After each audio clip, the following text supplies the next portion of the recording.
Me? I'm live. You, party people in the place to be. What's good? It's the number one Chief Rock in Knicks universe. Your man, Uncle Freezy, coming to hang out with you guys during the last few moments of the 2022-2023 NBA trade deadline. Trying to get this camera right. Okay. All right. All right. So just gonna hang out for a while. This trade deadline is going to be crazy. The rumor mill has legit officially gone bananas. Kareem Davis, you read my mind. Zach LaVine. Zach LaVine is in play all of a sudden. All I'm going to say is this. Let me get right to it. Let me get right to it. I love Zach LaVine's game. I love it. I'm not even going to lie to you. I think it's a perfect fit for the Knicks. I felt like it was a perfect fit. I feel like the Knicks need athleticism in their backcourt. Let me see if I can get this in a more.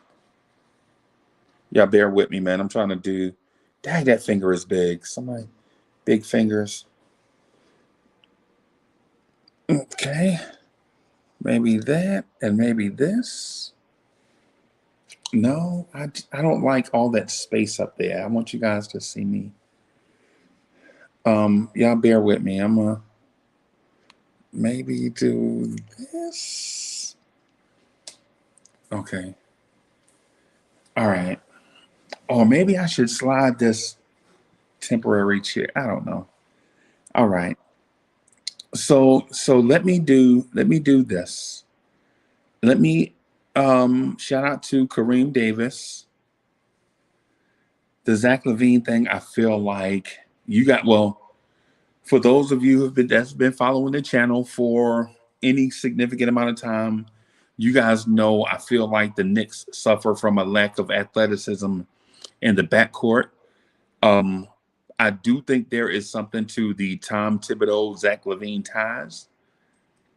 I do also feel like Zach LaVine's shooting, complementary playmaking, and things of that sort fits what the Knicks want to do. Excuse me. Um, the asking price for a Zach LaVine, I know will be steep. I know will be steep, right? But I think what a Zach LaVine offers your team in the playoffs over the next 2 to 3 seasons is something that you can't find in the draft right away. I know there are going to be probably in this draft there are going to be guys comparable to Zach LaVine or maybe better, right? The Thompson twins are Zach LaVine-ish right now, right? Both of them are Zach LaVine-ish right now in terms of athleticism. In terms of skill, however, at the NBA level, no. Right? So just let me say right now, the Zach LaVine thing, I'm all for it.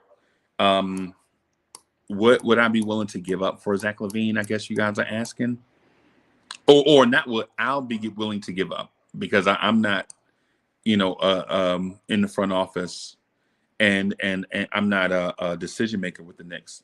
What I would be comfortable giving up or comfortable living with or without, if they ask me for, if the Knicks trade any combination of young players, I'm okay with it. If the Knicks have to give up any combination of players or all of them, I'm okay with it. What I will not be okay with though, as a fan, is all the draft picks and all of the young players, because it'll make me go right back to, why didn't you do this for Donovan Mitchell? Right? And I know I'm a big boy. I should get over it. Right? But I can't.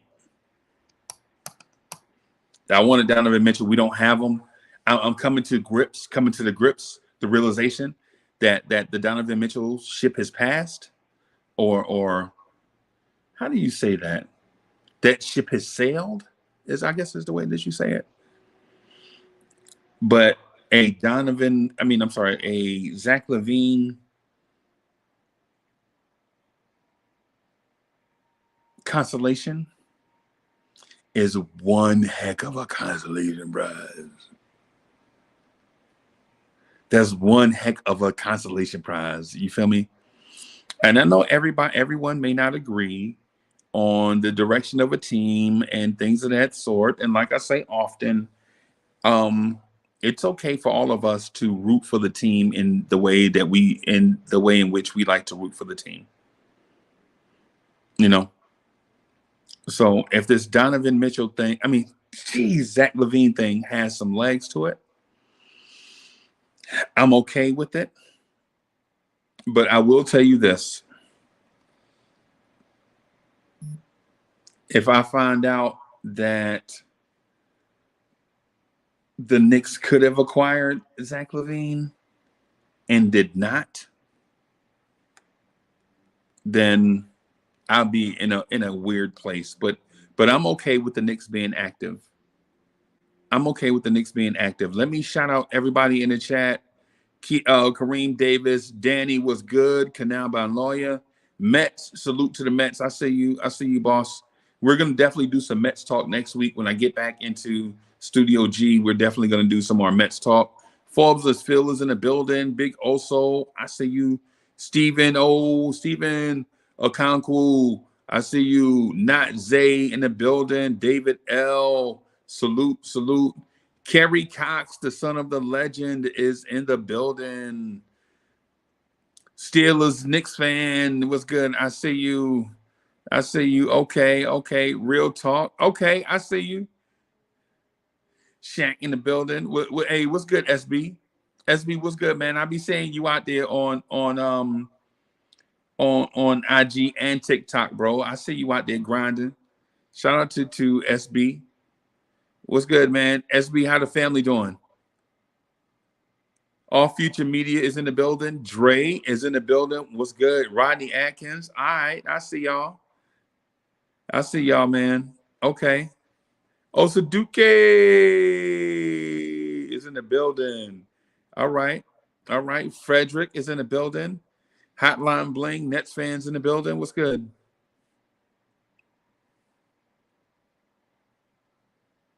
Yo, Hotline Bling is like, yo, I'm back, y'all. Make room on the bandwagon. Joe Madden is in the building. All right. Divine Justice, what's good? All right. Is that everybody? Nah, that's not everybody. Rivera is in the building.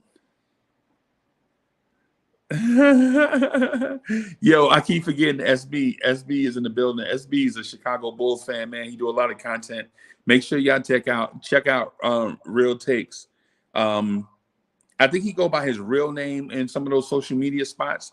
So if you see it, stop on his video, let it play all the way through, smash the like button, consider joining his channels. Mr. Rivera is in the building. What's good, man?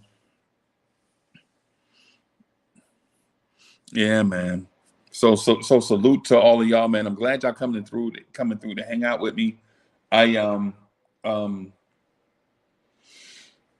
have something over here that I can do because I'm doing the live stream from my phone, and I'm looking for the tablet so I can keep track of. It's in the room. Okay. All right. Tough love. Yo, what's good? Chuck Allen is in the building. Salute to Chuck Allen. Salute to Jay Giant. What's good? Yeah, man. What's good, y'all? B Willis is in the building. Yeah, man. So the um Josh Hart thing. Let me say something to I want to speak to the Josh Hart trade. Hinton Murphy is in the building. The Josh Hart thing. I want to say this, man. I'm glad we have Josh Hart. I'm glad we have Josh Hart. Even if we had to pay the New York tax to get him,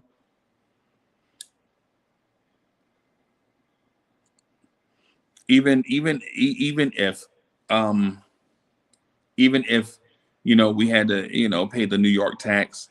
I was saying the other day, and my main thing is always just be consistent with how we present stuff.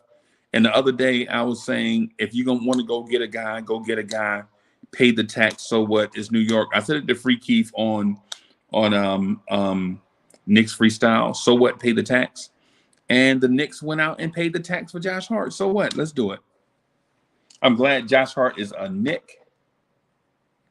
I do feel like we paid the Knick tax on it, but so what? Soldiers of God is in the building. All right, all right. Justin King, what's good, man?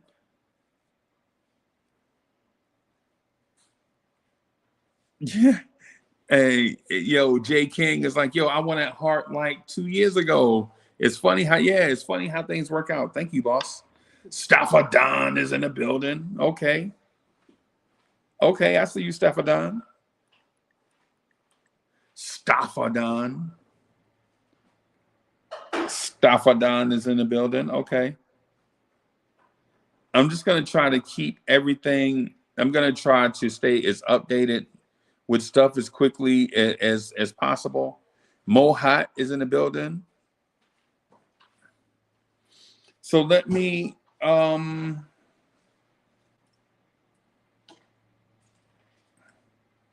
wow, a lot of things going on in the world.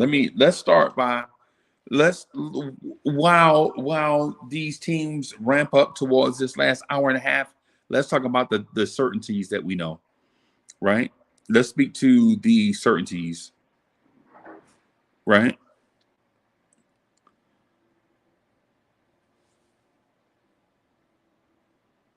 Mhm. Okay. All right. Let's speak to some certainties, man. Before we our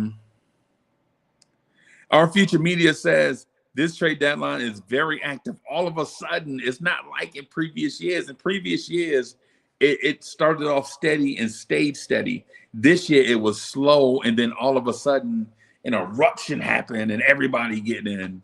You know what I'm saying? But how do y'all feel about the Kevin Durant trade? Right? And so SB says this trade works. This trade and it works. Bulls receive Evan Fournier, Derrick Rose, Quentin Grimes, Obi Toppin, and 3 first-round picks for. Did they doing the trade? We'll see. We'll see. Listen, I'm not getting ready to pop champagne yet, right? But you can best believe if this happens, I'm popping champagne. I don't even drink, right? I'm just gonna pop it and just let it flow somewhere. I'm just gonna pop champagne and just set it on the counter because I don't even drink. So G Money is in the building. What's good, man? So if this trade happens, man, listen, I'll be so excited for what this front office is trying to do. But let's speak to the Kevin Durant thing just really quickly. How it impacts the NBA and the Knicks. First of all, the fact that Kevin Durant is gone out of Brooklyn and is way over on the other side of the country helps the Knicks. The fact that Kyrie Irving is off of Brooklyn and is way across the country helps the Knicks, right? But not directly, indirectly, right? King Ribby is in the building. What's good, man? Yeah, man. Yeah, man. So I had a conversation um um with the Queen Bee before we jumped on. So I told her, yo, T. Williams is in the building. I told her, like, yo, if the Knicks get Zach LaVine, I'm sending you the link. You know what I'm saying? So just look out for that. Just look out for that. If the Queen Bee, if this LaVine thing happens in the next 90 minutes, if this happens in the next 90 minutes, then Queen Bee be on, and we're gonna be coming hot right here for y'all. So Zansky Gaming says RJ and Obi or IQ. The rest of our 25, 27, and 29 first round picks for SGA probably in the offseason when Poison Pill is gone. We'll see. We'll see. We'll see how things go. Hey, SB, y'all got to get RJ, man. I don't know. We'll see. We'll see how things go, man. We'll see how things go. JJ is in the building. Hey, and JJ, this is the thing that I've been asking myself for a while now, right? Why give up the assets for LaVine when they would have did it, when they wouldn't do it for Spider? This is the thing that's perplexing to me. Now, I think maybe, and this doesn't make it better. It only makes things maybe worse, but maybe the front office had to learn from their mistake. So it doesn't make it better. Maybe it makes things worse, but maybe they had to learn on the job. And while I'm not okay with that, I understand. You know what I'm saying? Sincere the Genius is in the building. Sincere says they need to pry Bridges from BK. Okay. All right. I see you. KBL is like, bye. I know. I get it. No, I get it. I don't like it either. I don't like that either, but I can understand. Malik Shabazz is in the family. I mean, Malik Shabazz says, peace, family. Hey, peace to you, brother. I'm reading some of y'all comments as I go along. Just bear with me, man.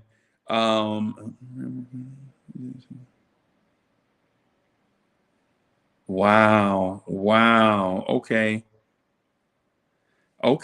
All right, Chicago. I see y'all.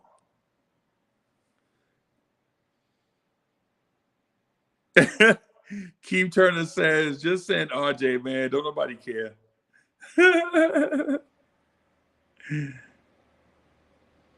Yeah, Mo Hot, I'm with you. I'm with you. I think the thing that the Knicks offense has been missing is a secondary ball handler.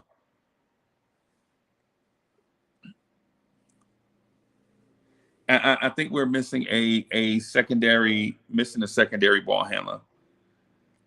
If the Knicks can pull off a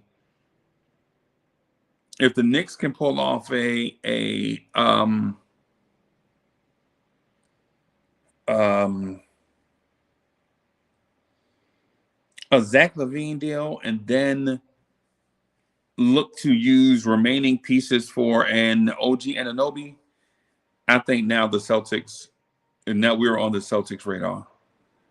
Now, am I saying that we're better than the Bucks? No. Am I saying that we're better than Cleveland?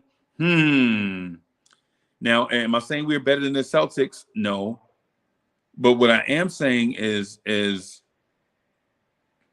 lineup of Brunson and Zach LaVine, maybe a OG Anunoby or Randall, and then we get Mitchell Robinson back after the All-Star break. I don't know. I don't know. I think we can give Cleveland problems right now without any upgrade. I think even before the Josh Hart trade, the Cleveland Cavaliers didn't want to see us in the first round of the playoffs, right? I think ultimately Brooklyn will come back to the pack.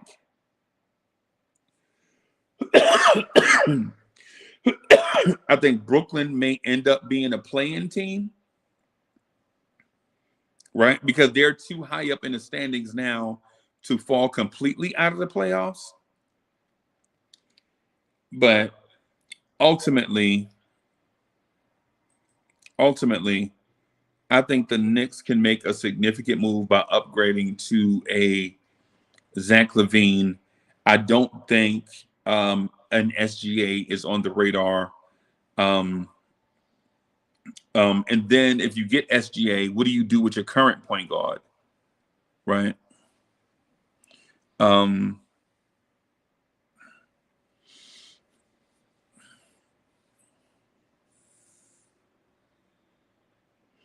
yeah, I see the trades out here in the chat. What I would say is this. Um,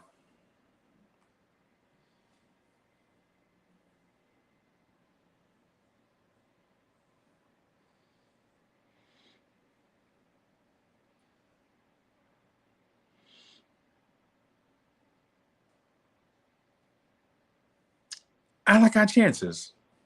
I'm thinking. I'm trying to process this as we go along. Pudge Nice is in the building. Okay. All right. All right. SB is a fool, bro. Hey, SB, hey, I love you, bro. You my man's man. I love some SB. Real King says a fake contender, maybe, possibly. But the thing about it is you know what the difference between a fake contender and not a contender, period?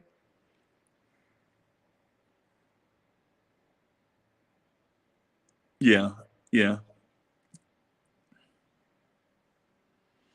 yeah. Not Zay is in the building. Okay.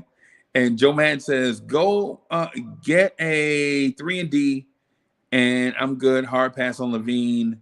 His contract will haunt us. I don't think so, Joe. And Nick G asked what my wish list is. Um, I don't really have one, right? So that's the thing.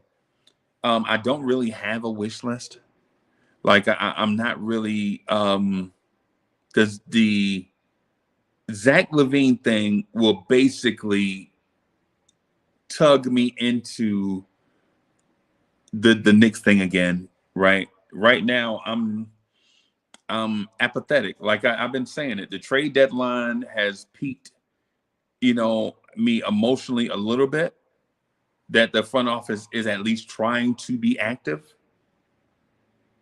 That is pulling me back towards the crazy fandom. Midway Transportation is in the building. Says any Bulls rumors. The only one, bro, is Zach LaVine. I hadn't seen a Vucevic. I hadn't seen.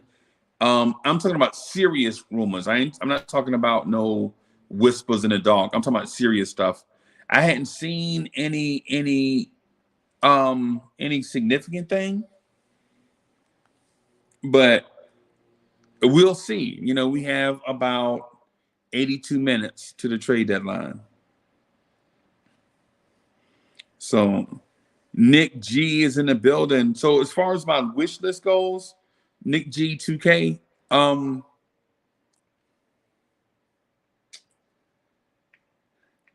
I don't really have one, but I tell you what can happen though. If the Knicks go out and do something significant and respectful, if they do something significant and respectful, I think they'll pull me back in. Philip Casanovas is in the building. El Servi is in the building. What's good, family? Yeah, man. Yeah. Hey, Philip Castro says, cut the nonsense. I don't want living. Hey, bro, it's not about what you want, bro. Remember this is like a group thing, like a community. It's like one person coming in, I don't want them. So so I mean, come on, bro. Come on. Yo, I don't want to. What I'm saying is if the Knicks go get, I'd be excited for Zach LaVine. I'm not gonna lie to you. I'd be excited for Zach LaVine. Of course, there'd be some separation anxiety with what the Knicks would give up to get said player. Chris B is in the building, right? So what do we give up to get a Zach LaVine, right? What do we give up? That is where things start to get difficult. That is where things start to get difficult, man. What do you give up? Do you give up Obi? Do you give up RJ? Do you give up Quickly? Do you give up Grimes? Do you give up the first round picks? In my mind, I would prefer to do either all the picks and salary match or all the young players. But I don't want to do both, right? I don't want to give up IQ and Grimes and RJ and Obi and say Evan Fournier, and then you know what I'm saying. I don't want, and then give up draft picks too. Pudge Night says so. We gonna have to get that on the shirt, man. Hey, we gonna have to get so put on the shirt, man. Like everybody, like every time somebody put like they heartfelt opinion, every time somebody put like their heartfelt opinion in the chat, somebody just busting out like so. Yeah. So I mean, the rumor is the rumor. I didn't start it. I didn't create the rumor. Didn't create the rumor. Didn't push the rumors. So things all what they are, you know. And so so PC says, yo, we want to throw it all away at the trade deadline. I don't know. You know what I'm saying? Like legit, I was talking to Adam on the phone. Y'all know Adam, come through, be in the video chat.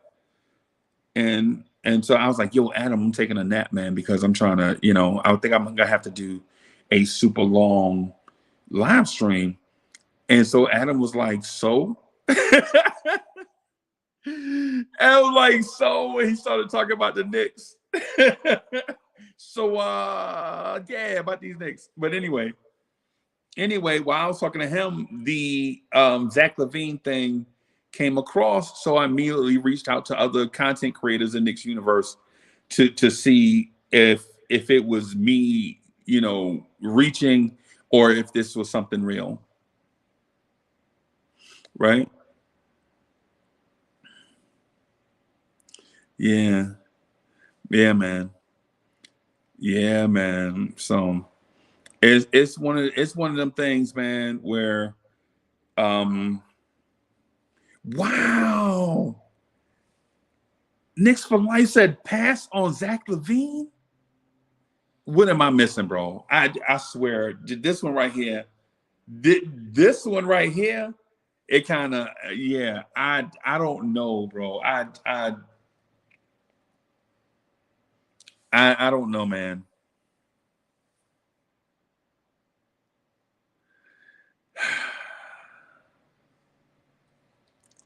I don't know. I don't know, bro.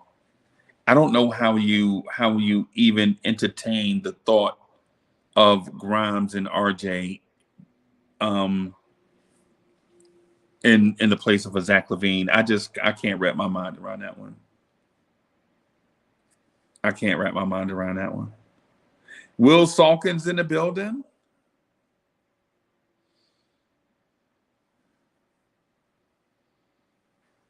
Yeah, man. So right now I'm keeping an eye on the rumor mill. Y'all let me know what y'all heard too. If you hear something and it's reputable, man, make sure that you keep everybody abreast of what's going on, man. I'm trying to keep an eye out best I can here. Got all these devices, devices, you know what I'm saying? Trying to stay abreast of what's going on. Yeah, man. So let me see what Keith Turner is saying. So Keith Turner says, we've been losing for.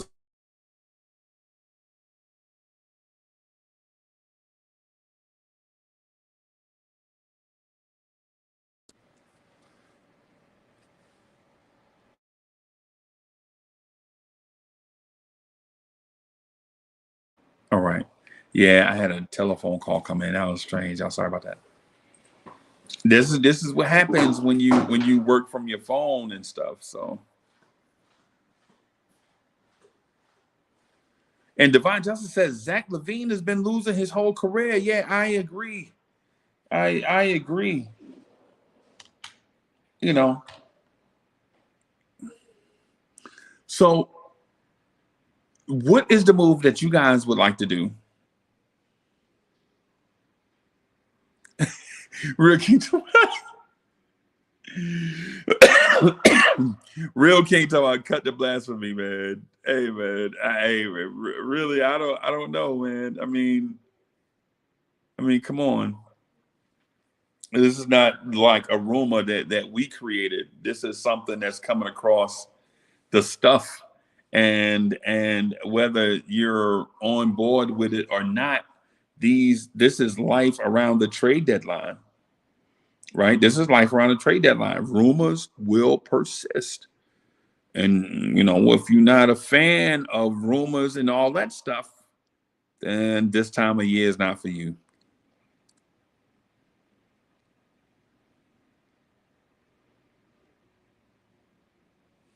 Yeah, yeah. So tough love is in the building.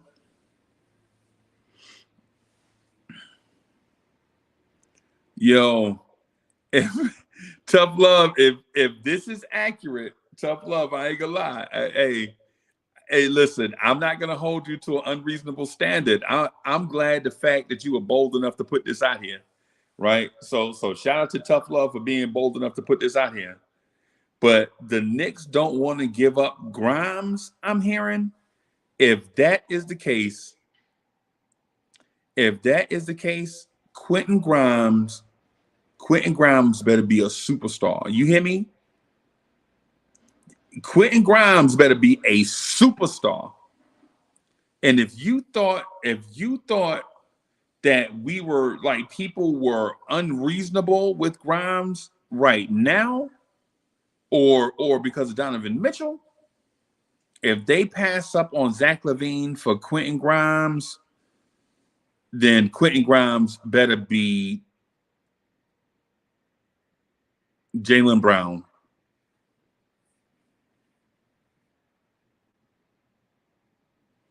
If they are keeping, if they keep, yo, what you say? Yo, what you say, boss?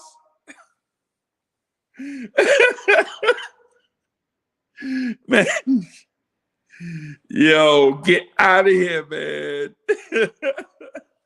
My man said Grimes better become Michael Jordan. Yes, yes, yes. If they hold Grimes out of this trade, bruh, if they hold Grimes out of yo, yeah, yeah. And Zansky Gaming, and I agree. The Josh Hart thing, I think makes Grimes departing with Grimes easier to deal with. and not Zay says, get Grimes out of here. You can find another one. I'm not listen. I'm not saying get rid of Grimes, right? I like Grimes, right? I like Grimes, I don't know if I totally understand the position that the Knicks are holding for Quentin Grimes. That part, I don't understand. Like I legit, certain things you have to kind of weigh your options. You know what I'm saying? Certain things you have to weigh your options. You know what I mean? So the thing is with everything okay, boss? Yeah, he got called in for work, so he's not coming. Okay. All right. Knicks Nation is in the building. Hey, Knicks Nation, man, put the link to your stuff in the chat, man, so we can show you some love, man, so we can come through. Knicks Nation be out here slacking. That's an order. Knicks Nation, put your stuff out there, man. Put your stuff in the chat, man, so we can come through and check out your stuff, man. -2 Trill is in the building. You want Zach is an injury prone as AD? Yeah, I don't know. Hey man, if the Knicks, I ain't gonna lie to you, SB, if the Knicks hold, you know what I'm saying? I was apathetic about the Knicks holding out Grimes for Donovan Mitchell and us not getting Donovan Mitchell. But if they hold him out for Zach LaVine, bro, you don't know. None of us know how we gonna feel about that based on real stuff. If it's actually true and not rumors, then Quentin Grimes better be Shai Gilgeous-Alexander, at least. If Quentin Grimes is held out of a trade for Donovan Mitchell and Zach LaVine, this dude better be James Harden prime level. This dude better be, because you're passing up young, because you're not, it's not like holding him out of a Bradley Beal trade where you're talking about, it's not like you're holding him out of a Damian Lillard trade. You're holding him out of a trade of dudes that are just about to enter their prime. Zach LaVine seems old, but he's just about to enter his prime. Right? And so if you hold him out of a deal for somebody in that 25, 26 range, then he better be, all I'm gonna say is Knicks freestyle gonna be busting if Quentin Grimes, if they don't get Zach LaVine, if the holdup, think about it, if the offer is Obi and Grimes and something, you know what I'm saying? It's something, and you don't do it because you want to keep Quentin Grimes. Quentin Grimes better be SGA or better. Quentin Grimes better be the notch below Luka, right?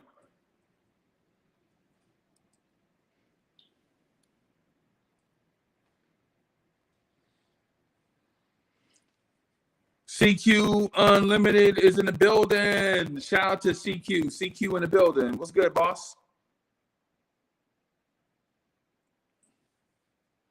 And -2 Trill said, hey, listen, the Bridges kid, I'm not gonna lie to you. I would be very excited to get Mikal Bridges.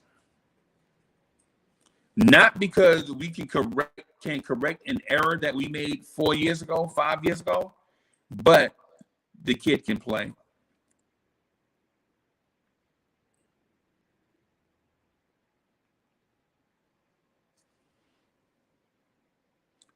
All right, so I'll answer this one. So I'm gonna put a pin in the Mikal Bridges thing, and then I'm just gonna speak to this point right here.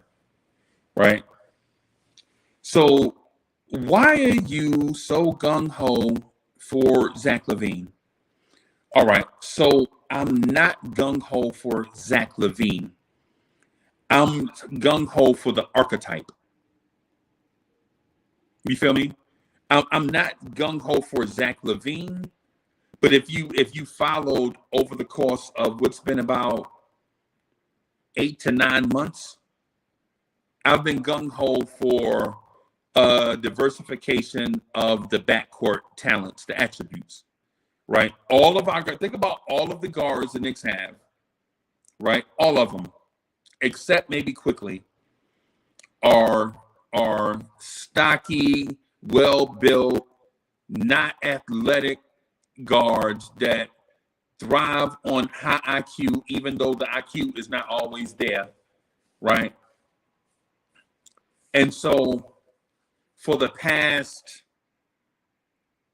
8 to 10 months, I've been pounding the table for Donovan Mitchell before he was traded to Cleveland, DeJounte Murray before he was traded to Atlanta, Zach LaVine before he re-signed with the Bulls in free agency, Jaden Ivey out of the last summer's NBA draft, and Benedict Mathurin out of last summer's NBA draft, right? My thing is it's not just Zach LaVine. It's if you have a Jalen Brunson, I feel like you absolutely need, as a complementary piece, an explosive athlete that threatens the defense in a different way. That's it.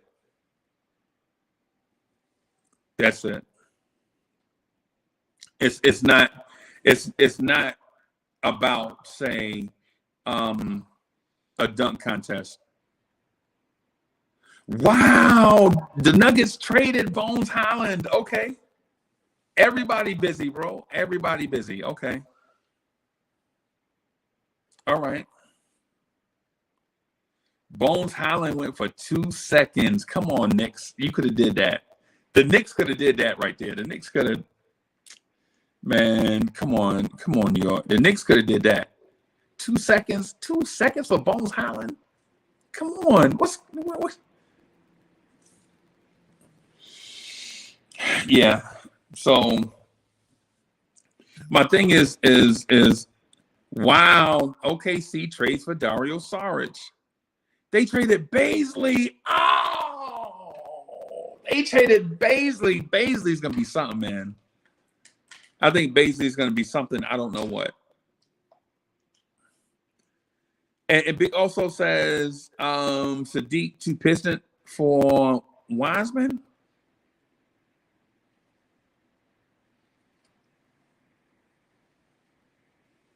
Okay, yeah, I see. Thank you, Gi. I appreciate that. All right. So my thing is with the Zach LaVine thing, it's not just Zach LaVine.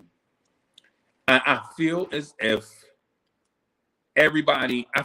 if Brunson, Grimes, RJ, Randall all have the same type of game.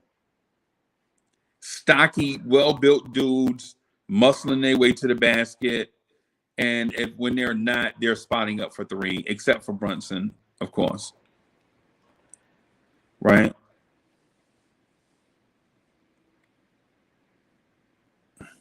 E. Gibson, yeah. Yeah. E. Gibson hit us with that Steve Miller Band. You got to be an old timer to understand that Steve Miller Band. Time keeps on ticking. Sadiq Bey to Golden State for James Wiseman. All right, Anthony Alvarado is in the building. JJ, Nick Yak is in the building. And Nick Yak, I agree with you. I agree. Man, listen, I'm excited about that too. I like the way Grimes has been attacking closeouts and taking it to the basket and finishing at the rim. I'm excited about that too. Double A says the whole league is flashing in our eyes. Bim. Yeah.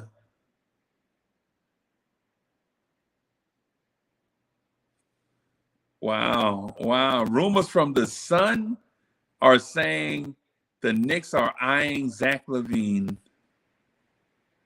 Yeah, man. Collins going to Golden State? What?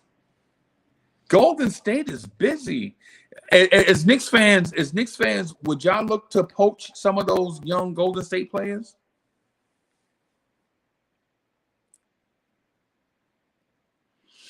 Would y'all do that? Pierre Moise is in the building.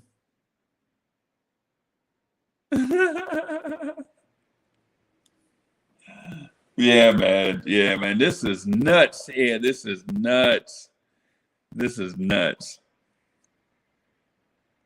Yeah, this is nuts, man. I usually I have like a checklist of people that I want, but I mean, right now I'm okay with any deal. I mean, I'm okay with whatever the Knicks will do, but what I'm saying ultimately is I would be super excited for Zach LaVine, though. I ain't gonna lie.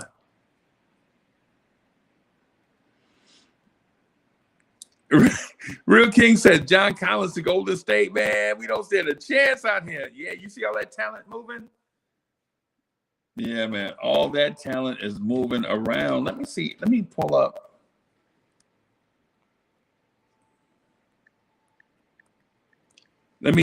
People say I'm in the chat too much. Like Uncle Freezy always in the chat. He read every comment. That he always be beefing.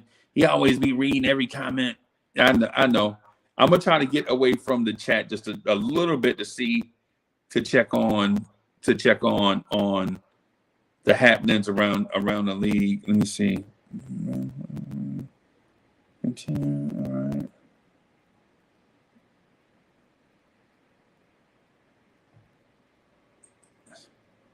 Okay. All right. Let me see here. Let me find a reputable source. I'm just gonna find a reputable. JJP is in the building. What's good, JJP?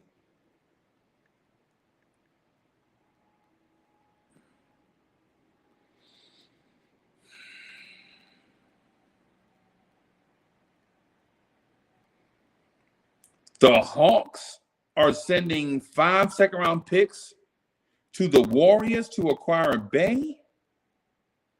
Wiseman to the Pistons for Saddiq Bey. Okay. Yeah, things are getting spicy now. The Clippers will send a 24 and 25 second round pick for Bones. Okay. The Pacers are acquiring George Hill and a second round pick. Okay.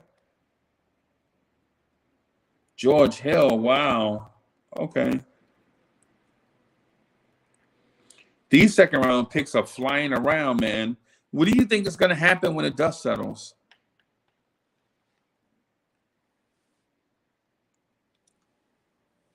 Tibbs traded LaVine to the Bulls when he was the GM. I wonder how that reunion will go. I think they like each other, bro. I think they like each other. Jab Step King says it's a brand new league. I think so.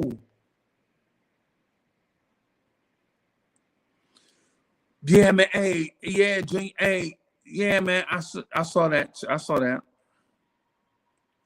D Moore, second round pick for Bones is crazy. Yep.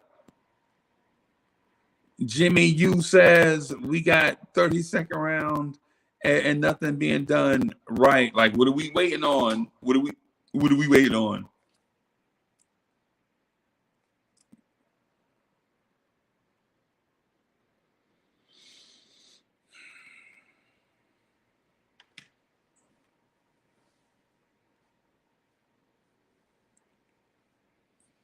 Yeah, man. Donnie D in the building. El Servi. Off of those 32nd round picks for a star. Right. Yeah. Yeah. Yeah. Mm. David L says Knicks to Yo, Wayner Martinez is in the building. Okay, it's good to see you, boss.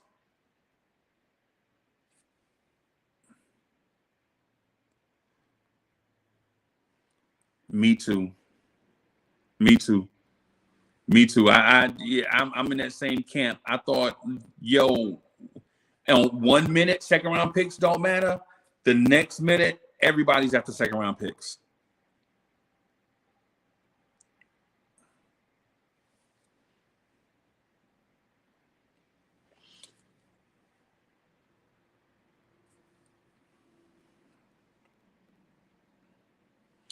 Yeah, man.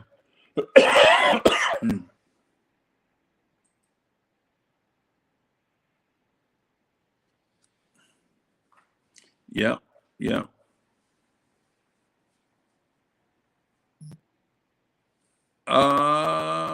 Is the trade deadline is at 3?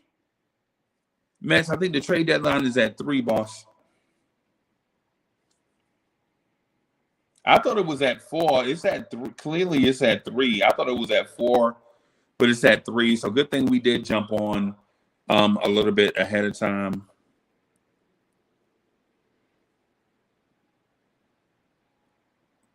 Almighty Finesse is in the building. Jay Busby, one of the members of the channel. Shout out to the members of the channel. And if y'all watching this, subscribe to the channel. If you're not already subscribed, hit that like button. Consider becoming a member of the channel. So we generally do doper content than this, but I'm not in my studio setup. So yeah, you know what it is. You come through and hang out. Wapo.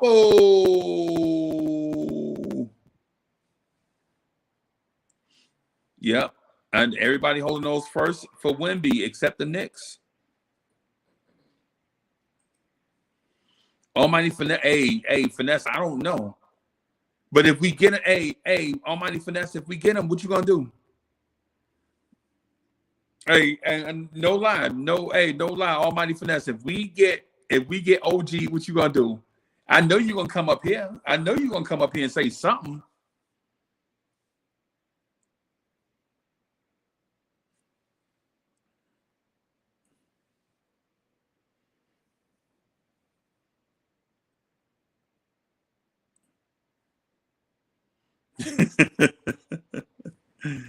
Yeah.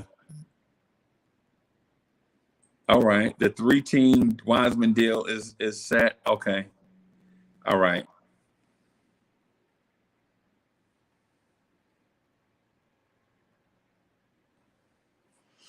Yeah, man. I don't know. I don't know. The Knicks better do. The Knicks better say something to us today, though. I'm not gonna lie to you. Even if they don't pull off a significant deal, I would at least like Leon Rose to come out and talk to us, say something. Yo, let me. Oh, now hold on. Let me do something real quick.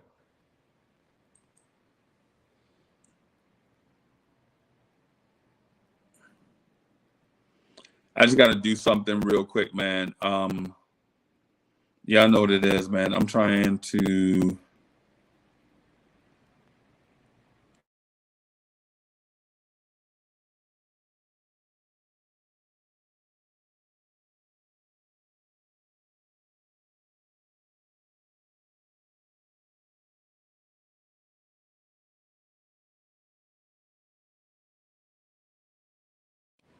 There it is. Wiz is in the building. Wiz says, I am fine with staying pat. Okay, I'm fine with staying pat right now, but I would have a move to get Josh Richardson or Sadiq. Sadiq is gone. Sadiq Bey is off the board. Wiz, if the Nets want to give up Bridges or even Crowder, I will be fine. Yeah, Crowder is off the board also.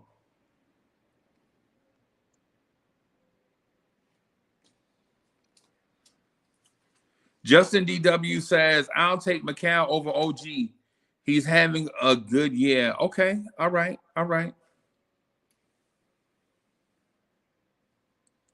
The Hawks trading everyone but John Collins. And then Jay Busby. Shout out to the members of the channel. Jay Busby says, I'm about to have fun trying to pick up the kids, refresh Twitter, and change gears in a whip at the same time. Yeah, man. That's hilarious. Yeah, that's hilarious, bro. Okay, so I'm refreshing. The Hawks are trading Justin Holiday and Frank Kaminsky to Houston for Garrison Matthews and Bruno Fernando. I don't even know why they did that move. Ron from Still Knicks Fans is in the building. Dre, what's good, boss? That was a money cut. They're trying to cut back on their money with that move. They just The Hawks, come okay. back on salary. Okay. Um, Okay. So what you they thinking don't about care all about these making moves the happening? playoffs then. No. They care about making the playoffs, which is why they got Sadiq Bey. It was just a cost cutting move because those guys weren't in the rotation at all. They weren't playing. The guys that they gave up. Justin Holiday wasn't playing, and he would have taken all of Sadiq Bey would have taken all of his minutes anyway. You feel me? Okay. So it was just a money move because they already have a set rotation at this point with Right, that right, Sadiq right, Bey right. move. Okay. That's Okay. their So playoff push. Sadiq Bey is off the board, right? Right. So Sadiq Bey is off the board for us. James Wiseman is off the board. What would you like to see the Knicks do, bro? Honestly, I don't even see too much that's left out there to like to attain that doesn't require. Well, the Zach Levine move is certainly a thing that it looks like it's being talked about. I don't know if it'll actually get done, but I'm personally not too keen on Zach Levine. That's me personally. I see the reasoning that you want him, which makes sense. It makes a ton of sense, but I'm personally not too keen on it. You mute? You muted, Freezy? No, I was listening, man. I got some Oh, stuff okay. going on in the background. Got you. I'm I listening. got you. So, what do you like? I think you want to go for that move, but it seems like, according to Twitter and some reporters, the hang up is Grimes, Mr. Ham Sandwich.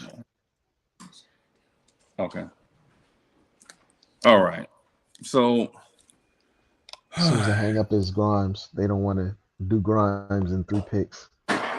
bro,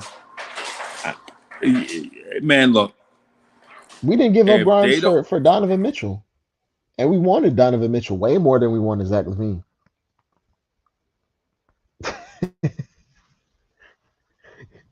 all I'm gonna say is this: if they hold out this dude and a Zach Levine deal, bro, ain't nothing else you can tell me. I'm looking at it like this, like tinfoil hat and all. Zach Levine is clutch. I don't really have too many reservations in thinking it's the rumors are true, in my opinion. Like we're assessing the situation, but we keep it in the house, Freezy. As I told you earlier this morning, Right, we do everything. We keep everything in our own books. right. Keep it in house. All I'm saying, I'm merely pointing out a fact that if it's a CAA mafia thing, I'm okay with it as long as it's good people doing it. Yeah, yeah. They doing it like that. As long as it's good people doing good business, right? Right. Like for instance, the Jalen Brunson thing. Even if it was a nepotism move or a CAA mafia thing, he's ultimately a good basketball player. So of course And a good he's willing person, to get, yeah, and he's not making a ridiculous amount of money for his skill set right? for what he does. So it makes sense in that way. But there's certain moves where you can say like it, some fit. There's no fit. There's no rhyme or reason. Like drafting Obi was not a fit if you knew how you felt about Randall. Right. It made no sense at the time, and it continues to make no sense. So there's it's two sides to it. I think most of the moves we've made with the CAA in mind has worked out, but there's also been Mm, some failures in mind. yeah. So I won't hold too much judgment in the moment because Yeah. while CAA is an army, better yet a navy, Yeah. there's also a ton of talented individuals within those walls of the CAA. Right. So Right. we can still use that to our advantage.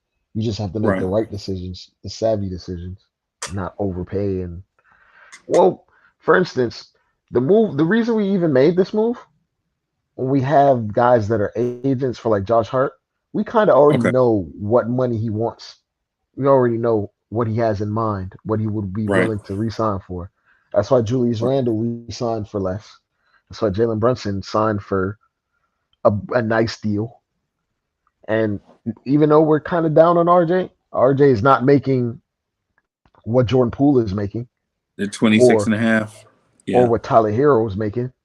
Yeah. So we do leverage the fact that we have CAA people in the building to get preferential deals and not overspend relatively to what the what to relative to what the market would say. Now I think Okay. the trade might have been a little bit preemptive. We may have overspent for him for Josh Hart relatively, but we're kind of doing it knowing what we're gonna get, and we're probably gonna re-sign him with all those connections. So I'm not Okay. too mad Okay. about it. Yeah. I'm not. The thing with Josh Hart, man, is I'm not.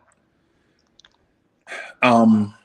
It's whatever, bro. It's whatever. It's an airline lunch. I don't care. Josh Hart is He's a what they player. serve you on it. What do they serve you on the airlines, man? A ham sandwich, something, Peanuts. some peanuts. Yes. I mean, I'm okay with it. I know it's expensive.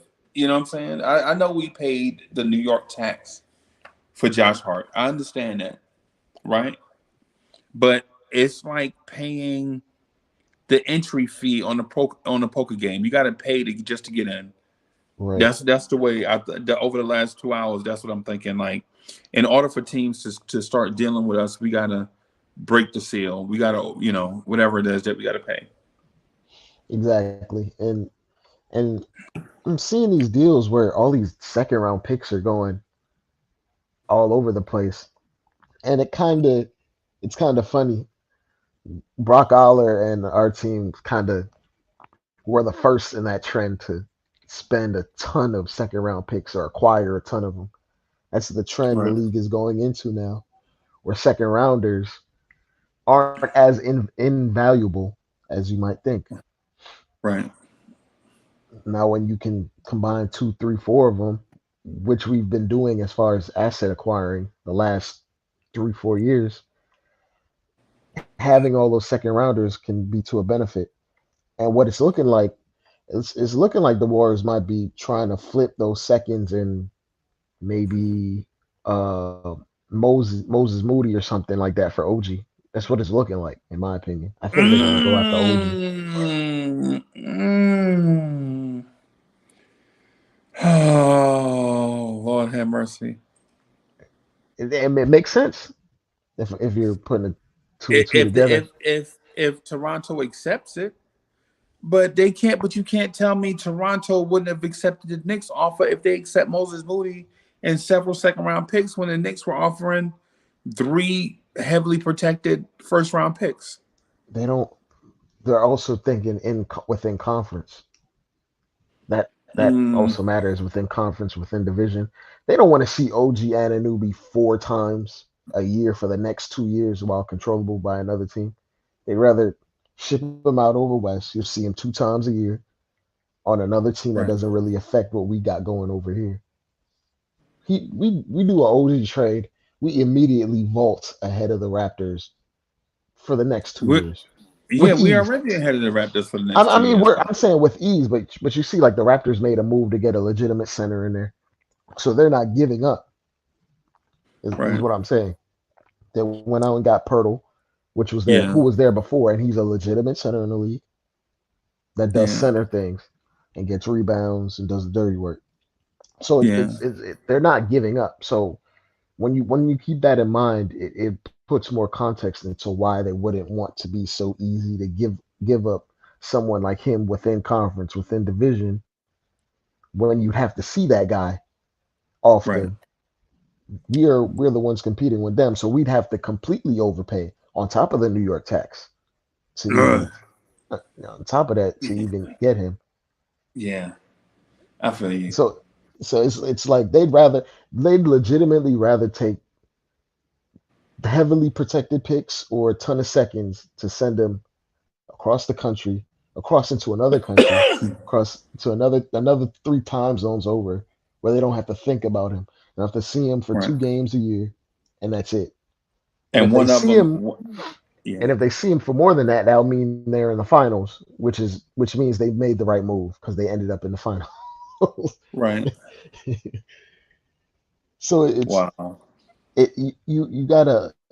It's hard. It's like a lot of nuance to it, and also I don't think OG would even want to come here anyway, because I mentioned to you before, OG's agent is also Cam Reddish's agent, and Yeah, players talk, right, and OG wants a larger role, right, and he will right. never be above Brunson and Randall here ever. Yeah, yeah, So it, I think I think it's a bit of both. Like players do have a little choice and autonomy in where they go, even right, even high end right. role players.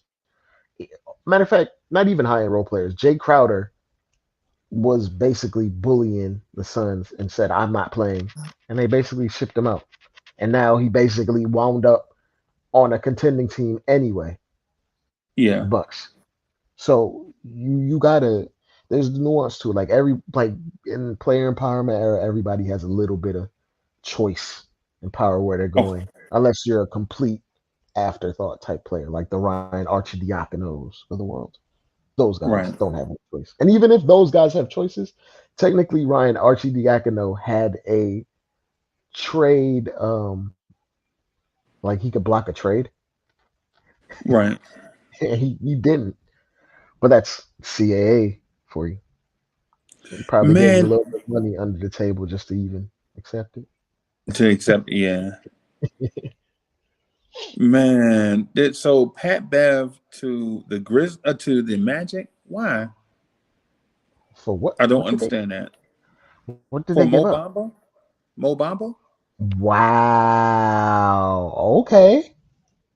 I don't understand that. Well, the Lakers just traded their backup center, but they wanted a more defensive minded player Okay. behind AB. Okay. Thomas Bryant, for the good that Thomas Bryant is, he's a sieve on defense. He can get you some points for He's sure. Montrezl Harrell. Yeah. Yeah, so but you don't really need points if you're running your entire offense through LeBron. You can put any Right. center back there. He's gonna run pick and roll, and you just got to finish. You just got to make Yeah. layups. Basically, Mo Bamba will go there and be 3 and D. Yeah, a center version of 3 and D. Yeah. Yeah. Justin DW, thank you for the generous contribution. Justin DW says, more proven players, less projects. Bim. I feel you. Andrew College in the building. What's good, man? Rick V, man. What's good, man? I see you. The All right. Houston Rock. Oh, I got one for you, Freezy. Houston Rockets are finalizing a deal to send Eric Gordon to the Los Angeles Clippers. I saw that. I saw it. I didn't even see this. John Wall. Yeah. John Wall is going to bounce around again. He's Yeah. probably going to. Well, he got traded to the. He got traded to the Rock. The Rockets are going to buy him out for sure. Yeah. I Yeah. don't They're know who gonna buy him wants him out. though. The You Knicks. know. You know what's funny? I could see a team like the Denver Nuggets taking him because they just got rid of what's his name, Bones Bones. Highland. Yeah, to the Yeah, Clippers. Bones is not a point guard though. Yeah, Even though no, they try to he's not a get him point guard, into. but he they put him at the one. Like a lot of the things that the Nuggets do inherently is out of like positionless technically, or because they basically like they got Bruce Brown running short pick and rolls, and they do stuff that's not conventional, Jokic and all. Right. And I Right. think they still kind of need a traditional point guard to some Okay. extent off the bench. Maybe not to give them a ton of minutes, but 10 to 15. Right. But if they were to do that, wouldn't they just take him from the Clippers in that trade, that Bones Highland trade? So yeah, Okay. maybe not. Yeah. I'm surprised Reggie Jackson is not on the move. I, Reggie Jackson has shown signs of life in the last few games, so Yeah. That's why I would have moved I on. do like that Eric Gordon move though. I do Yeah. like that Eric Gordon move. So with 35 minutes left to go in the game, the trade deadline game. Do you think the Knicks are going to pull the trigger on Zach LaVine, or was this a hyped up media rumor that never had any life to it?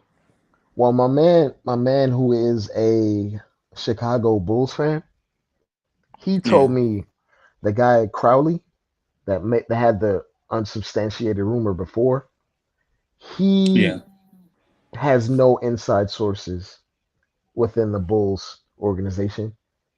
He okay, he's kind of like he's a bit of Berman in him.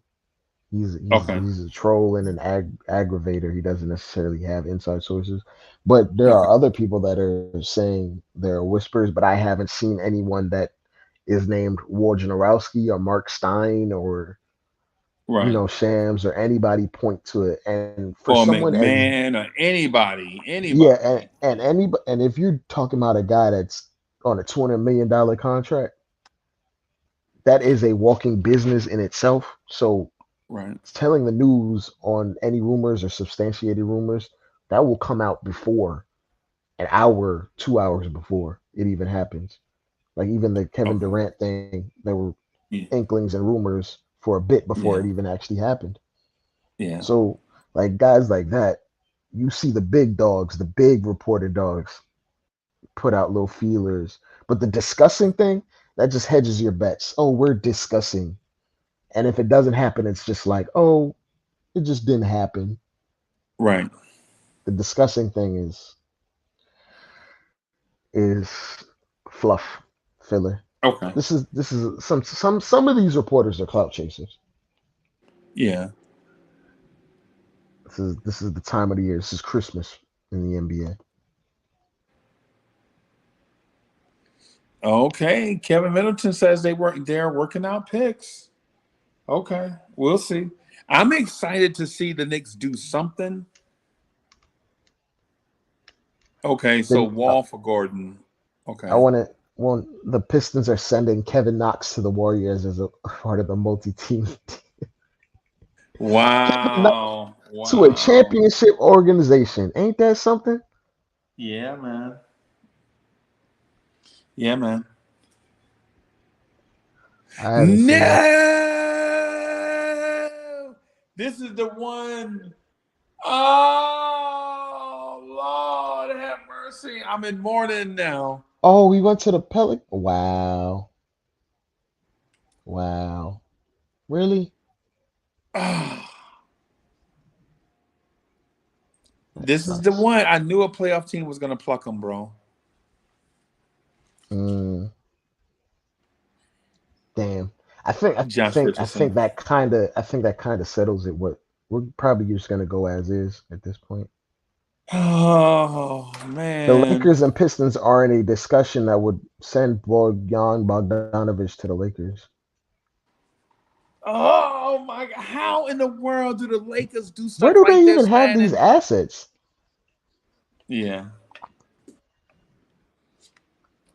Uh, Rob Palenka is a fighter pilot, bro. And Leon Rose is a bus driver. maybe Leon Rose is a kamikaze. No, no, no, no. When has he ever hit his target though? Oh man. Um, I I mean he hits the CAA targets, the easy targets, the ones that he can easily Oh, get. But oh the my goodness. the big whales he kind of whiffs at, or he's afraid to show his whole hand. Yo, so what do you want though in terms of being a Knicks fan? Like In the what do short you get? term or the long term? No, just I'm talking about the trade deadline. I ain't talking about the long term. Mm, I think all the players that I wanted kind of up out of there. Freezy, they Huh? took Josh Richardson, man. The players that I had Yeah, interest in are gone, like all of them. Sadiq yeah, Bay, all the way up yeah. out of here. OG, Josh Richardson. OG is too rich for our blood. Clearly because Yeah.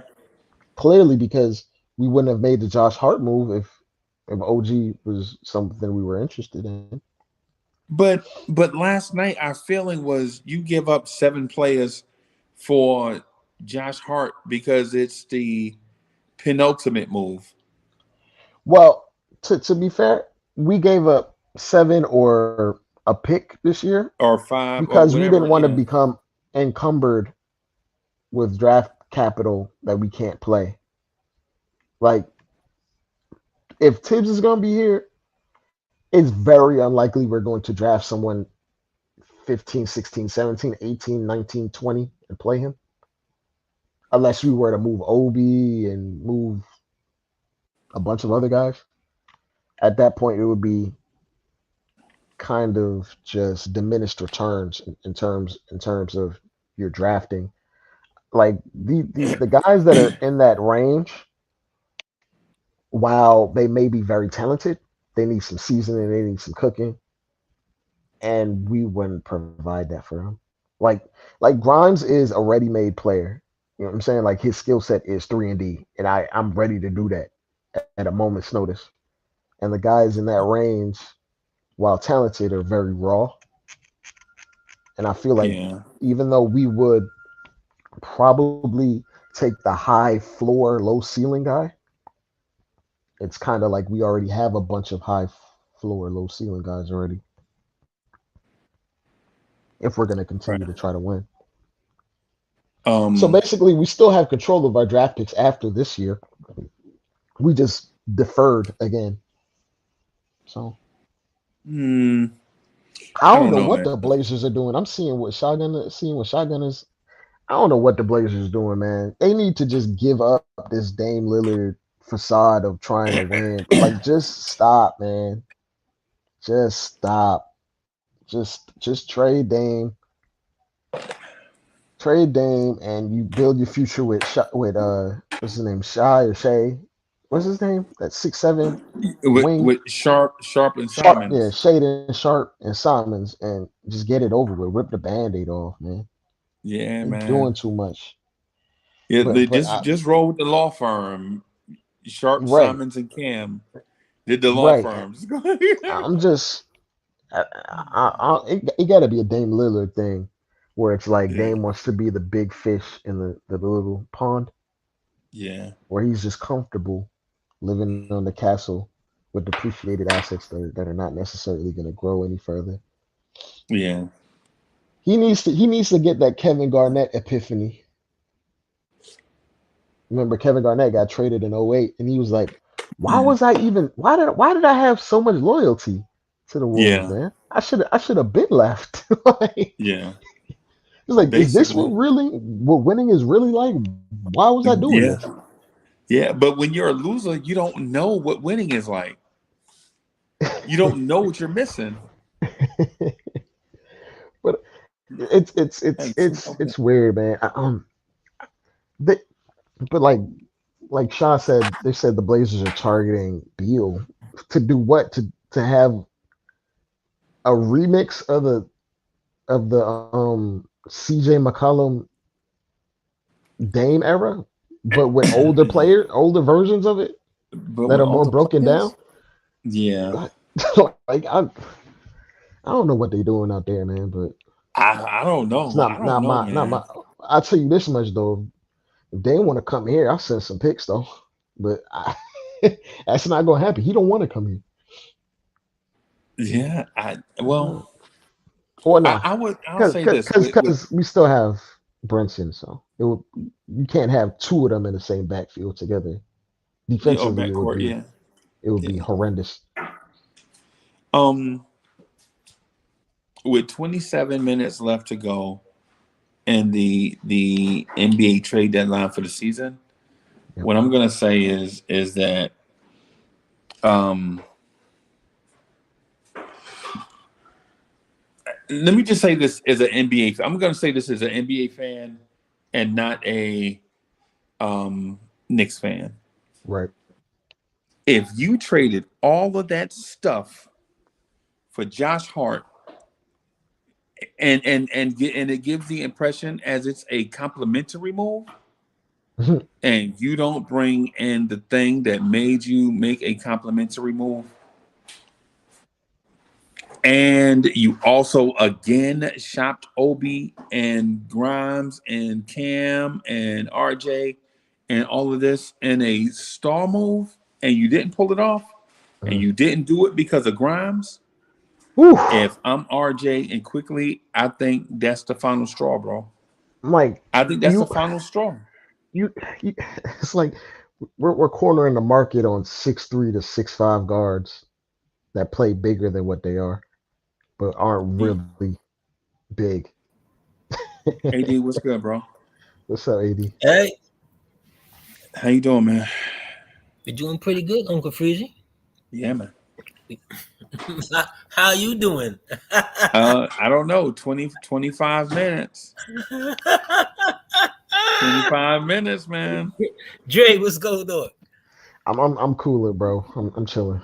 I don't know what to say. I don't know what to make of it. I just know the man in my avatar is firmly Oh, heading I this thought ship that. I'm into sorry. I thought oblivion. that was a Dre. I thought that was a live picture of Leon Rose. I didn't know that was a picture. I thought that was a live No. video This is feed of definitely a Leon live. Rose. Not yeah, it's a live feed, man. I got CCTV in his mansion in his penthouse. I don't know which is worse.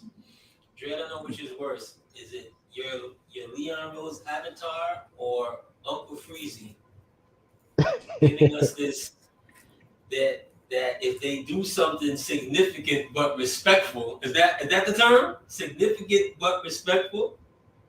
That you No. would No. be back in. You sound a little far away. AD.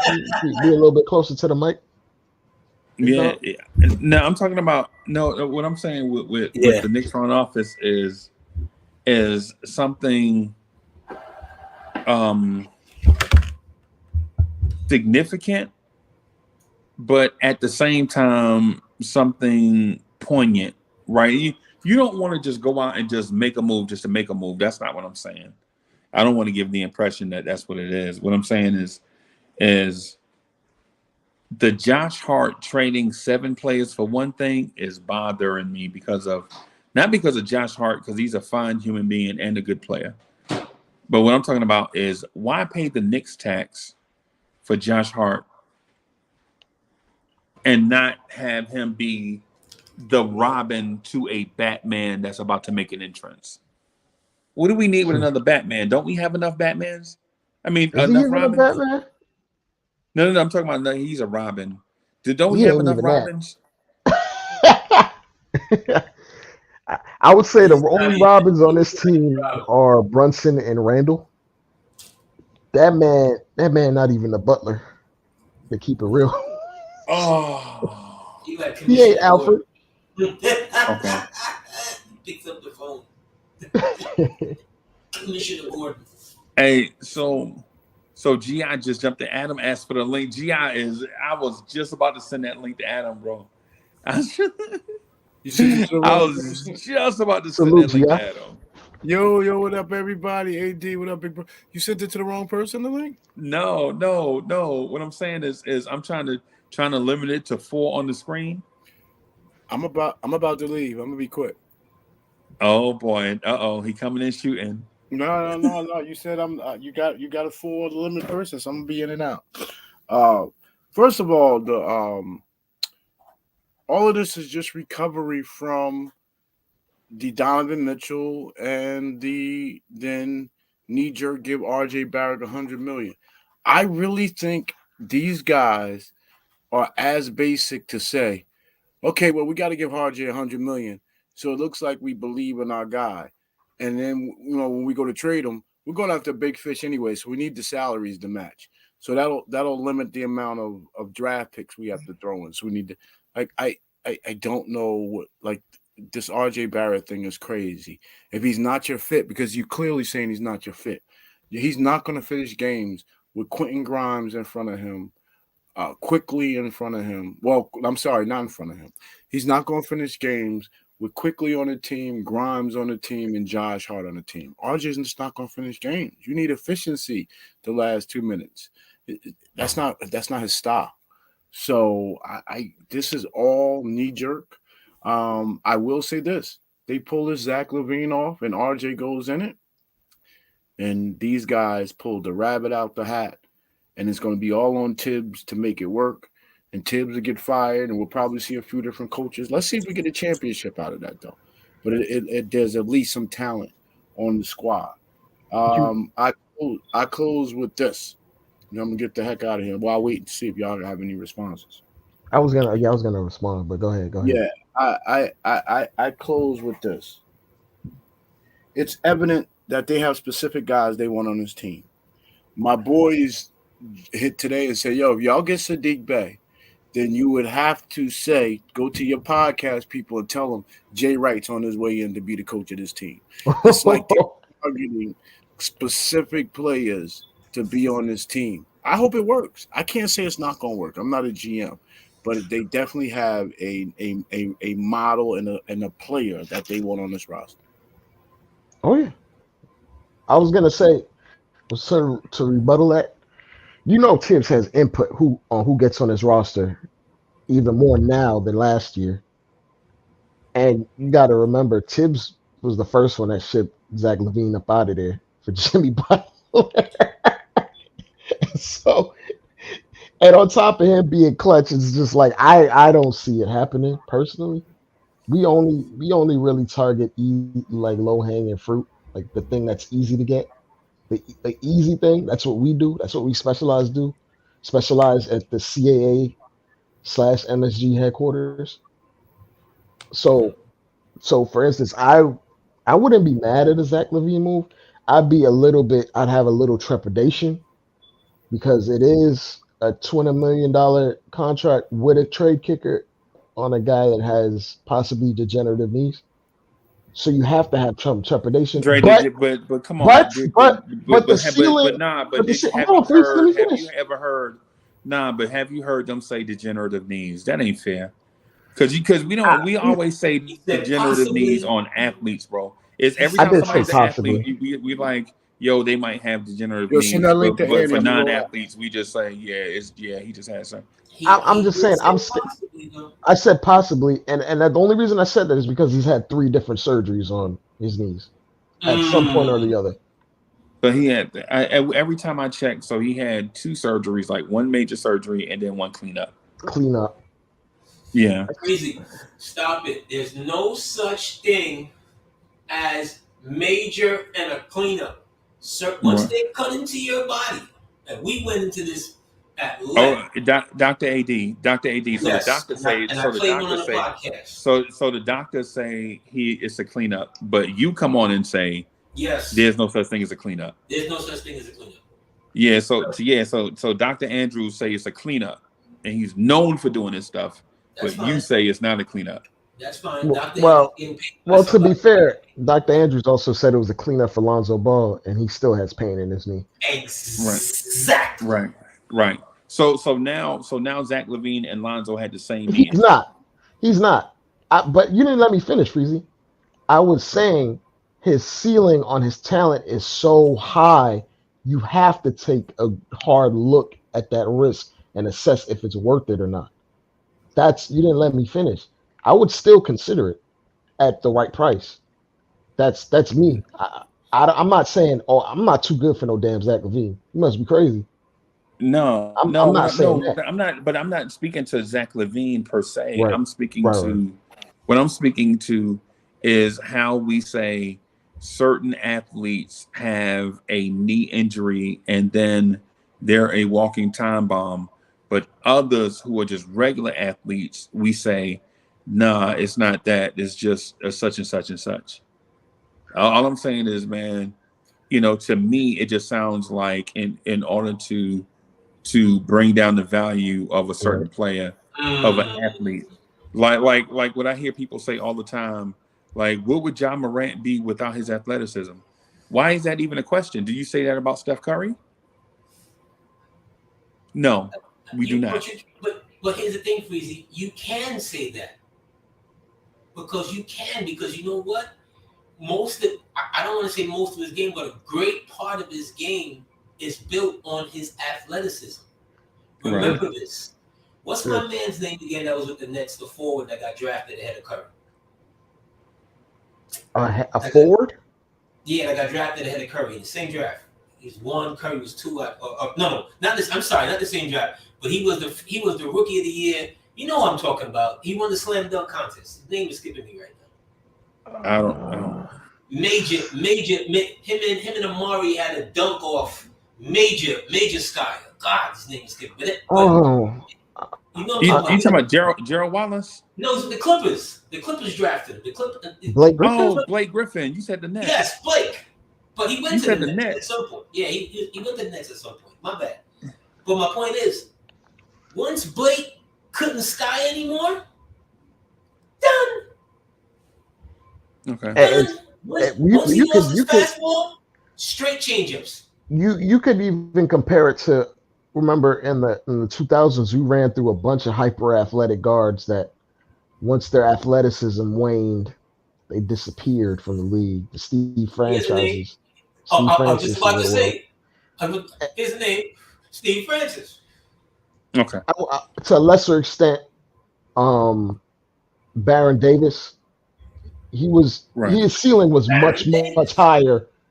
It came down because of those knee injuries, but he was a ridiculous athlete coming out of UCLA, and he had knee injuries then too, and he had reoccurring knee injuries, and he blew up his knee here. By the way, just to put that. That's a better comparison to Ja, because Ja has it all and the athleticism. Baron Davis had it all and the athleticism. Ask KG, he's still wiping the yolk off his back, off that giddy up. Right? Without the athleticism, then you see who transitions. See what I'm saying? So I'm not knocking Zach, especially in the trade like that. And I haven't heard, all the names that were laid out. So to be fair, but if you're telling me that you can get out of RJ's contract and 48 today in the next 20 minutes, I would do that. Where do we sign him? Yeah, it just sounds like that. I noticed y'all mentioned a lot of athletes that got hurt, but I'm waiting for y'all to mention the Walt Williams. You remember Walt Williams, the Wizard? Oh, stop it. You remember when Walt Williams got a knee injury, he was out of the league. You remember Steve Smith? See, but how you remember Steve Smith? How you gonna compare these? Steve Smith he was born with an average athlete at best. You remember Chuck Person? Average at best. You remember the rifleman Chuck Person? Chuck Person was never athletic. Chuck Person couldn't jump 2 feet off the ground. I know, but once he lost that little bit of athleticism, that dude gained 600 pounds. Yes, he did. You remember that? Yes, Chuck Person was the only NBA player in the league with a gut. And he became a human shield. He became his defining moment, besides the Bird moment, is the human shield for Ron Artest at the time, as he is leaving the Palace, getting absolutely soaked. Pelted. Yes. Yeah, man. Yeah. Chuck Person as an umbrella. Hey, Dre, you remember a dude named Chris Mullin? Yeah. No athleticism. When Chris Mullin lost his athleticism, he was through. Ultimately, what I'm saying is in all these NBA players, bro, when they lose athleticism, all of them go through the same decline. It's not just athletes, bro. It's all of them. Did you remember when Larry Bird hurt his back? When Larry Bird hurt his back, bro, he was a shell of himself. But he was not an athlete anymore. But those guys that you're throwing in were poor athletes to begin with. You might as well throw in. What's my guy in Boston? His name's gonna come to me in a second, but it was Scalabrini. You might as well throw Scalabrini in there. No, but man. like Freezy, you gotta take into account the manner in which these guys are effective. Yeah. Like Larry Bird was shooting over you. He was posting you up. He was doing all types of post moves. You didn't need to be a supreme athlete. Hold on, bro. I mean, you don't have to explain Larry Bird to me. I saw him live in person. Yeah, I'm saying, but if you took away, I saw Larry Bird live in person in the Garden, right, and in Boston Garden. I saw him, bro. I mean, I know he wasn't a good athlete. And they lost both games. With your track record, they lost both games. Yes, the Knicks, by the way, not the Celtics. Oh no, we knew who we were talking about. Yeah. But what I'm saying is any NBA player that loses athleticism loses something to their game. It don't matter if they're an athlete or not. That's the point that I'm getting at. Okay. They lose something to the game. That's the point that I'm getting at. Any But athlete that loses athleticism, whether they're a peak athlete or barely getting by with their athleticism, when they lose it, then they're not the same player. Let me give you one who lost something and got better. Okay, in a certain part of his game. Your favorite and mine, Bernard King. Okay. Because he stepped his skills up. Yeah, I got you.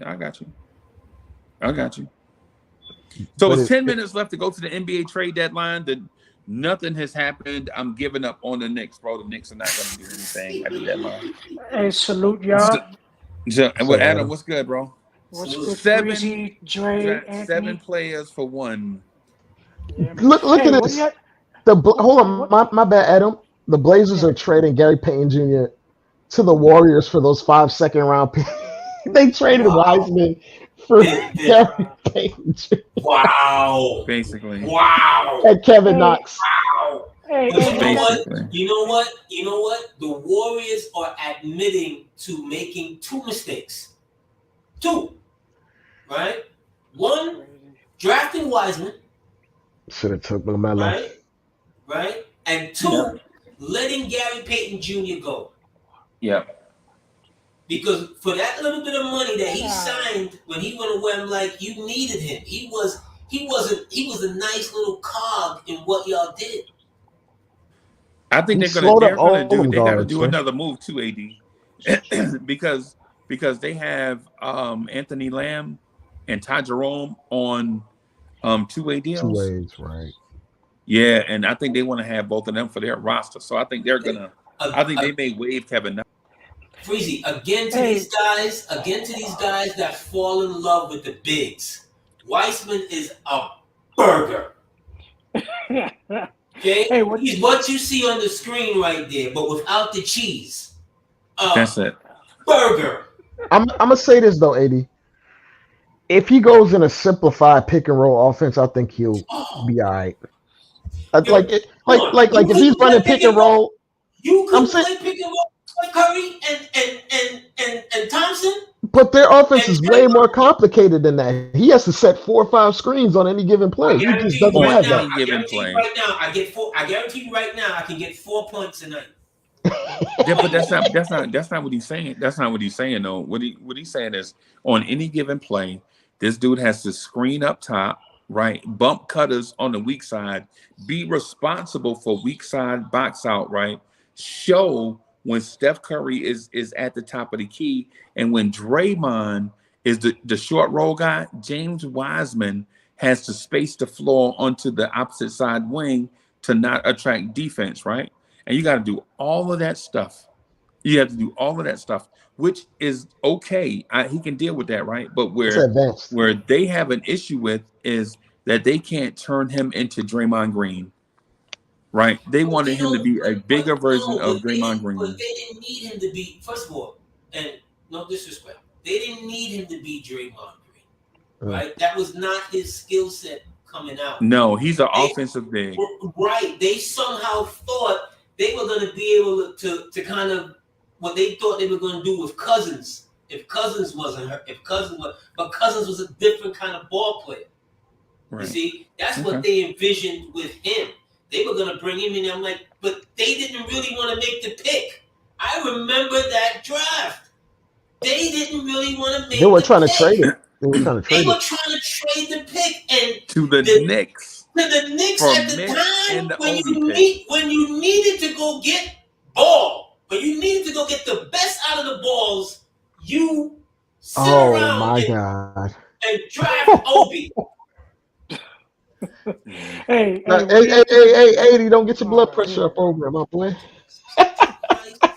Yeah, so it's about 5 minutes left to the trade deadline, bro. Adam, what are the Knicks gonna do?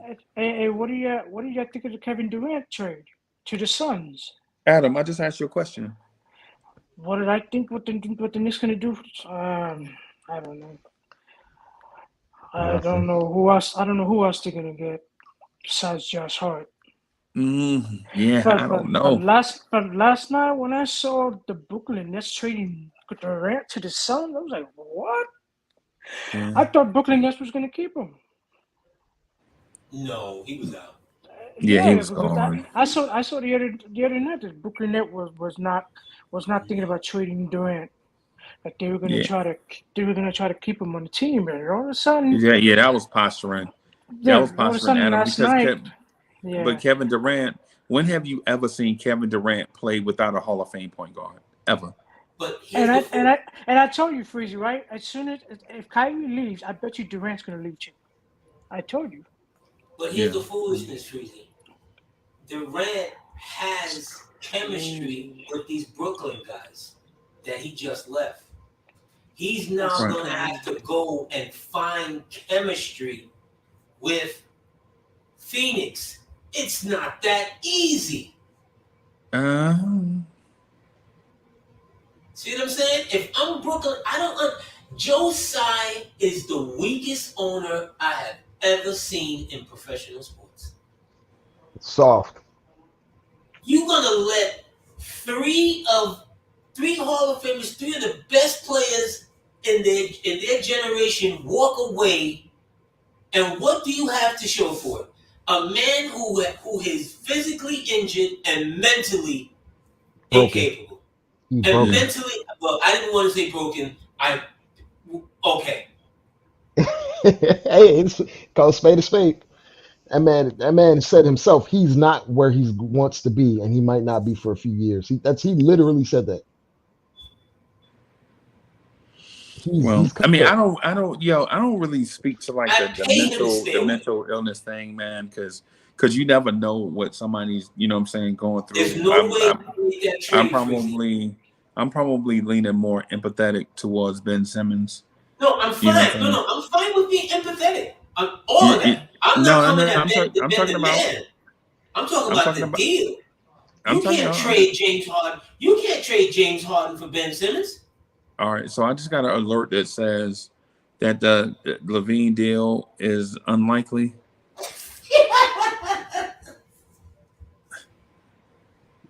Who's trying to get Zach LaVine? Apparently the Knicks. I didn't buy it. I didn't really buy it personally. I don't buy it either. I didn't buy it, but and Ian Begley said that Zach LaVine trade is off. What a shame. Yeah. Bro, all I'm gonna say this, man. Two things better not happen. I better not hear that the Knicks didn't do the Zach LaVine deal because of Quentin Grimes, right? And I also better not hear the Knicks say they had all their eggs in one basket for Josh Hart. If we hear those two things, man, then bro, I'm telling you, I can't take it. And it's not because I want the Knicks to do to go get a guy that I like. All I ask for is the Knicks just to be honest with us as fans. You know what I'm saying? That's what I don't care. You don't have to go get my favorite player in a trade. Just be honest. Just keep it a buck with me, bro. That's the way we live, bro. We have a code in the street, bro. Keep it a buck. You know what I'm saying? Just be real with us. You ain't got to lie to us. So if this thing comes out, man, that they had a Zach LaVine offer, a deal that they could have done, and they withheld Grimes, bro. And Dre, and then the other thing that will not disturb me, but will be like a splinter in my hand, that'll be like a rock in my shoe, is if the Knicks get on the trash heap and sign guys off the trash heap, like the Novell Pell signing. Oh yeah, that's what we about to do. Dumpster diving. Oh, if they do something like that, bro. Oh my! We got 2 empty spots, man. We probably gonna buy out Derrick Rose or something like that. Let him go to the Bucks for nothing. Right, for nothing. And have 3 empty spots, and we're gonna bring up some G League guys and some bums. Matter of fact, wherever we traded Ryan Arcidiacono, they gonna cut him, and then we gonna sign him again. and bring him back. That's what we did last year. Remember, we cut him. He went away to Chicago and came back. Remember that when we had Damian Dotson? Hey, look, man, it's the New York Wildcats up here, man. That's what it is. Jay Wright gonna be coaching this team next year. No way. Yeah. Well, No way. apparently way. getting No way. Josh Hart is not enough. Jay Wright is no fool. Yeah, Jay Wright. And Jay yeah. Wright is no fool. No way. Getting Josh Hart from Portland is not enough. Wait, you think Josh Hart is a nice little move, but he's an okay guy? He's gonna take all of like I don't know who people think Josh Hart is. He's a nice player, but he literally averages like 9 points. And Yeah, Grimes what are averages we like going? 9 Yeah. points. Yeah, But we gave up 7 players for 9 points. But he might score a little bit more on the Knicks. I don't know. No, he's We not. have to see. He's not. He's no, not. it's not. We have to see depending on how much Chips play him. Tibbs No, is not gonna no. kind of minutes. No, Tibbs is Him gonna do play that. him, but his role and the things that he's good at, which is cutting and getting to the rim and putbacks and stuff like that, he's gonna have to live off of jump points, just like Mitch does, because we do not feature anyone that is not R.J. Barrett, that is not Julius Randle, and that is not Brunson. Hold on, Dre. We got a super chat. Yeah, I see it. Hey, Rodney Atkins, thank you for the generous contribution. Rodney Atkins says this organization has zero clue of what they're doing. I'm convinced. I'm convinced. Oh, you know what they're doing? They know what they're doing. They're getting their CAA guys paid, man. That's what they're doing. They're getting. That's all it's been. They're doing favor for favors. That's all it's been. And I want to tell you, Knicks fans out there, the same Knicks fans who came on a few weeks ago and was reiterating that they were going to do something at the trading deadline, and now you're going to push it back to the summer, okay? And then after the summer, if you're still here with us, after the summer, you're going to push it back again. It's a continual cycle. Yeah. Just know that this front office doesn't know how to make this roster a championship roster. I mean, they know how to do it. It's just they're no. They know that it takes hard decisions. They're not willing to do it. That's what I'm saying. Exactly, because they're stuck. Because they're stubborn. It takes hard decisions. Why are you here? See, here's the thing. The money is the same either or. See what I'm saying? Your check is cut either or. It's a passion Your project. check is cut. It's a passion project that James Dolan, baby, you don't have passionate people in the office. You see what I'm saying? Let them go. Right. 80, you want to hear something? I told Freezy this earlier this morning. We overpaid for him, and you want to know what's funny? Leon Rose was Josh Hart's agent. Then Aaron Mintz became his agent. Aaron Mintz is Julius Randle's Hey, somebody agent. got something playing in the background, man? If you got something playing in the background, come on, man. We got to act like, come on, man. We done this before. Adam. Freezy, I'm sorry. That's me, Freezy. I was gonna say, Leon Rose and Aaron Mintz were Josh Hart's agents. Then Leon Rose became the Knicks leader, and then Aaron Mintz became Julius Randle's agent, who also happens to be Josh Hart's agent. So, and then he's also best friends with Brunson, who Ryan Arcidiacono was friends with Brunson. You just can't make this stuff up. It's not necessarily. It's like we target guys that are good players, but are they necessarily the best fit for the long-term vision of the Knicks? No, they're not. We need to be targeting guys that've been to the NBA Finals, and that's right now the front office is not doing, because those guys that've been to the NBA Finals are not available right now. No, they've been available. They've been available. They're not. Like who? They're not. You just saw 2 guys got traded in the last week. That's been to the NBA Finals and won championship. Durant and Kyrie. You think I But care?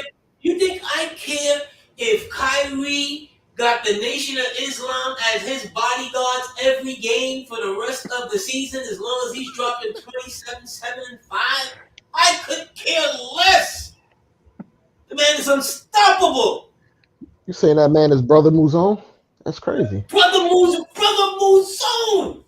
When you heard Brother Muzone's name, everybody. Brother Muzone got more bodies than a Chinese cemetery. That was the quote. And then you have the Lakers trading Russell Westbrook finally to the Jazz. The Lakers decided to make a move. They made several moves. Whether it'll work out, they made a decision. They were They trying made a to. decision. They were trying to trade Russell Westbrook for the longest. Darvin Ham pumped up Westbrook.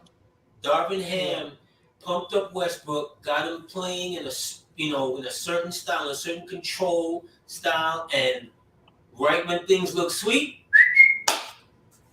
Up out of there. Yeah, I heard last night that Westbrook does not want to play with the Jazz. that's fine. He does Let's not see want to him- play with the Let's Jazz. see him take 50 cents on the dollar to get out of that. They're gonna buy him out, and he's looking to play the Clippers. Yeah, I heard that too. Yeah. I heard that too. So Okay. as the trade deadline comes and goes, man, I don't know what to say to you guys, man. I'm recollecting, like I'm going back, I'm replaying all the transactions over and over in my head, and I honestly cannot believe that the Knicks just traded 7 players for a dude that's going to come off the bench. He's taking Christian Rod's minutes. If that makes you Hands to the happy. man, bro. And we're gonna Hands pay to him, the by the man. way. And we're gonna pay him, by the way. Am I okay? So if the Knicks make the playoffs, I think they will. Then I think they're gonna it's do it a 4 regardless. for 1. I But are don't we think so. saying that we traded 4 players, 3 players, and a first-round pick for a guy that's going to come off the bench? A role player. Yes. Yeah, man. Well, Yeah, because he's friends with Brunson, and he has CAA connections, and he has the same agent as Randall. Freaky, why are you surprised? They did the same thing at the lottery at the draft time this past draft season when they traded away their lottery pick to get rid of him. They did. Free Derrick Why are you Rose, man. surprised? See, Free Derrick this Rose. is the thing I don't understand, right? If they are willing to just dispatch number 1 picks, right? To get rid of mistakes, to add average ball players, how is it you can then tell me you were unwilling to give up 4 or 5 unprotected picks for Donovan Mitchell? This is the madness. This is the madness, Knicks fans, that we have to understand. You can go out there and surrender picks for mediocre Yeah, Oh, my God. and so Justin DW, thank you for the generous contribution. Justin DW says, we weren't doing anything. I'll wait till the summer. I'm not waiting no more, bro. Dre, I've been saying this since the beginning of the season. I've been reiterating it. Remember, I was telling everybody that I'm apathetic because of the Donovan Mitchell thing. Man, Freezy, you've been waiting since 1976. Nobody's supposed to tell you to wait. Yeah, I'm legit, bro. I legit. And the only thing I'm waiting on right now. Because I've been waiting since 1976. The only thing I'm waiting on right now is the rumors and innuendo that's going to come out from the media the next 2 weeks about why the Knicks didn't pull the trigger. I'm gonna tell you what you're gonna hear. Oh my God, you're gonna hear it. You're gonna Quentin hear- Grimes. Quentin No, you're Grimes, gonna he hear can't do they it. were never really in it. You're gonna hear they were never really in it. Right. That's what I'm saying. That's what you're gonna hear. Right.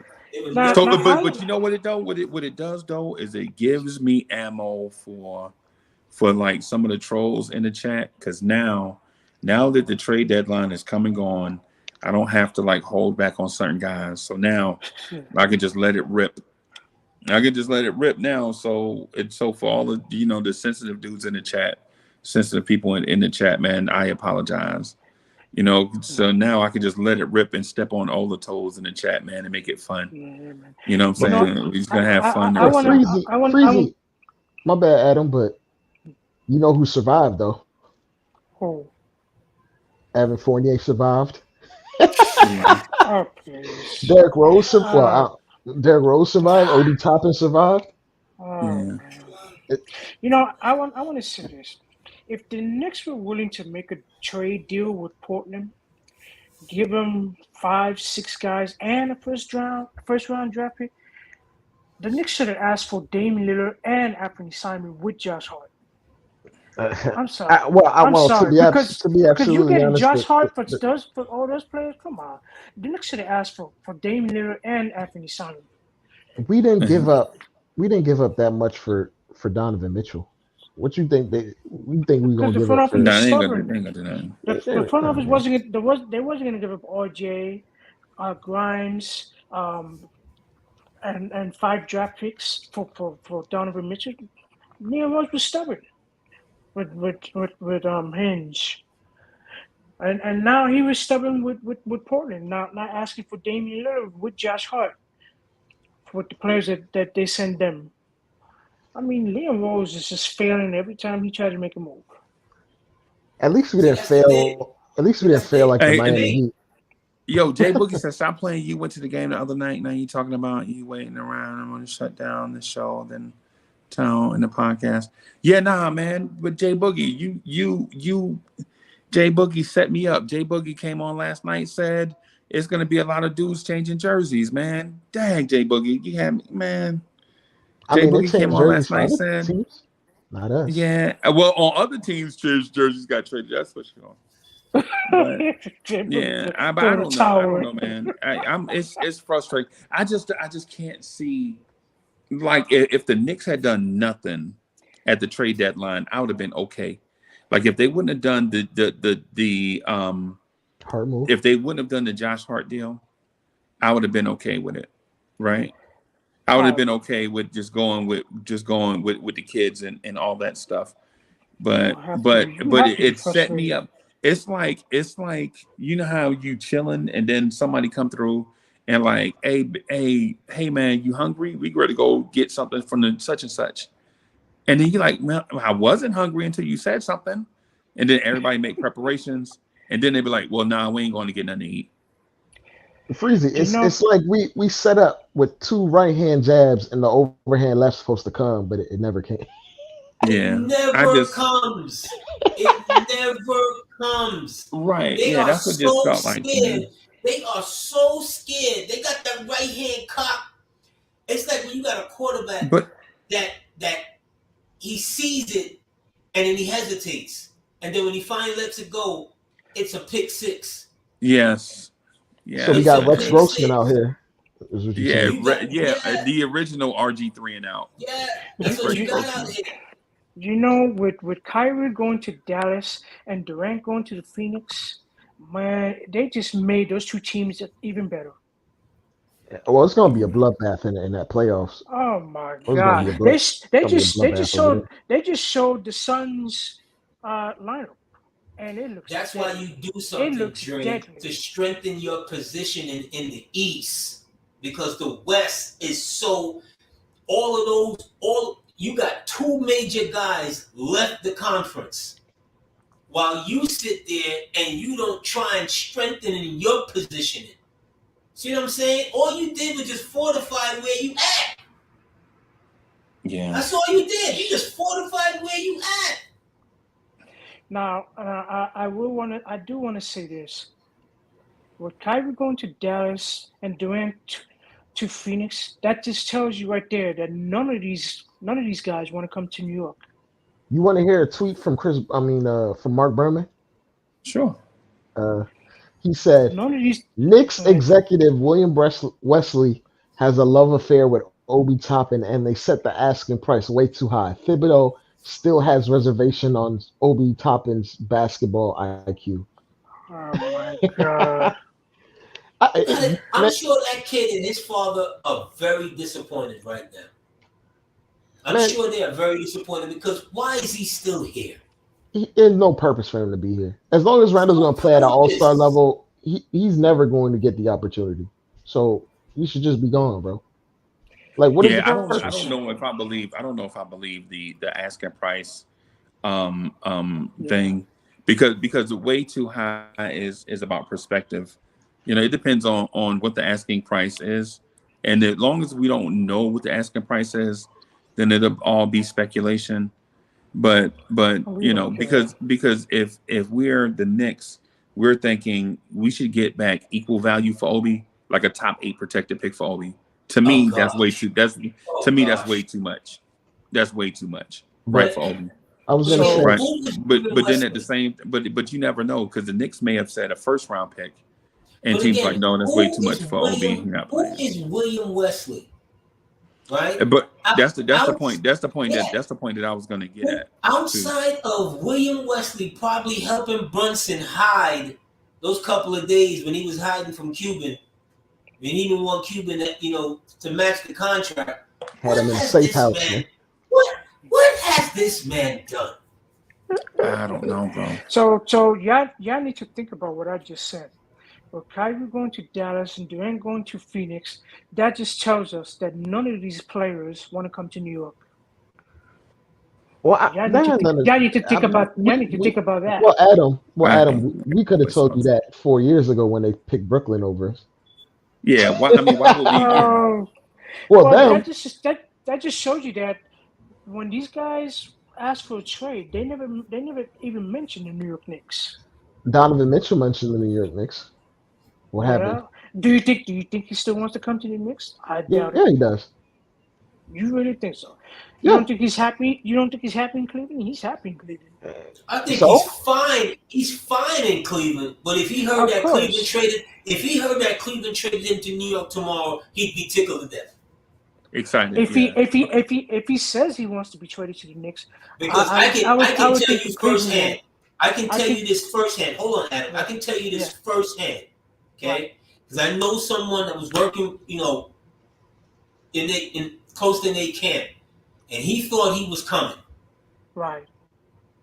Okay, he just refused to publicly put it out there that it was Knicks or nothing. He didn't do that to Utah. He's not Kyrie. He cares about his image and his PR, so he's not going to do that. Right. Which to me, I thought that was a mistake. Oh man! Should have put his chips to the table like Melo. That's what he should have did. Yes. And that's where you really wanted to go. I'm late on coming on the panel with you guys. I just saw that Sadiq Bey was traded to Atlanta. Yeah. Okay. Jesus Christ. Leon Rose let another guy go to another team and now trying to get him. Well, it could be worse though, AD. Our roster could be 11 wings out of 15 players like the Nets. Yeah. You see what I mean? They got like one point guard and one center on that team. you get what I mean, Dre and Anthony? You get what I mean, Dre and Anthony? Man. Sadiq Bey going to Atlanta and not the Knicks. Kyrie going to Dallas and not the Knicks. Kevin Durant going to Phoenix and not the Knicks. But Adam, here's the thing. You see what I'm getting? But here's what you have to understand, Adam. It takes two to tango. I know. You see what I'm saying? But if you call me for a trade, you and I are making a trade, Adam. Right? And you call me and you want X, and I'm like, no, I'm only willing to give you R. You then say, all right, I'll talk to you later. That's how this works. So you think Leon Rose called Brooklyn and asked about Kyrie and Kevin Durant? I doubt it. In my personal opinion, I would say no. In my personal opinion, I don't think he called Brooklyn. Adam. Yeah. There's a thing you need to know between New York politics and sports. New York teams don't do trades with each other. They just don't. Not for substantial pieces, not for tangible players that are really great. Like, for instance, there's a unknown, like Aaron Judge. If Steve Cohen really wanted Aaron Judge, there would be nothing to stop Right. him from buying him outright, Right. but there's an unspoken truth just to keep the peace. Like the Knicks don't trade with the Nets. The Right. Jets don't really trade with the Giants, not for Right. substantially great players. The Yankees don't Yep. trade with the Mets. But The here's the hockey teams thing. don't trade with each other either. Yeah, but We here's don't the do that. thing. Yep. Here's the thing, though. We've in the city, Yeah. we've lost players to organizations because remember, Daryl and Doc also won a They left. championship They with the left. Yankees. Yeah. Yeah, they left, but they went someplace with welcoming arms. Yeah. Right? It's not like Steinbrenner said no. Nah, if you Steinbrenner got was talent, you comfortable. playing. You Yeah. got talent, you over here. So that right there, it costs you not to make the call. Who cares? Who cares if Durant? You think I'm not gonna make that call? I'm not gonna see like, yo, would you want to stay? Mm-hmm. All you can tell me is no. Yep. So I all mean, we a lot of know. people would say to do it, but like for instance, just like I mentioned, Aaron Judge, you know, Steve Cohen is willing to overpay for anybody he thinks is great. Like the Shohei Ohtani guy, he's going to get $600 million just because.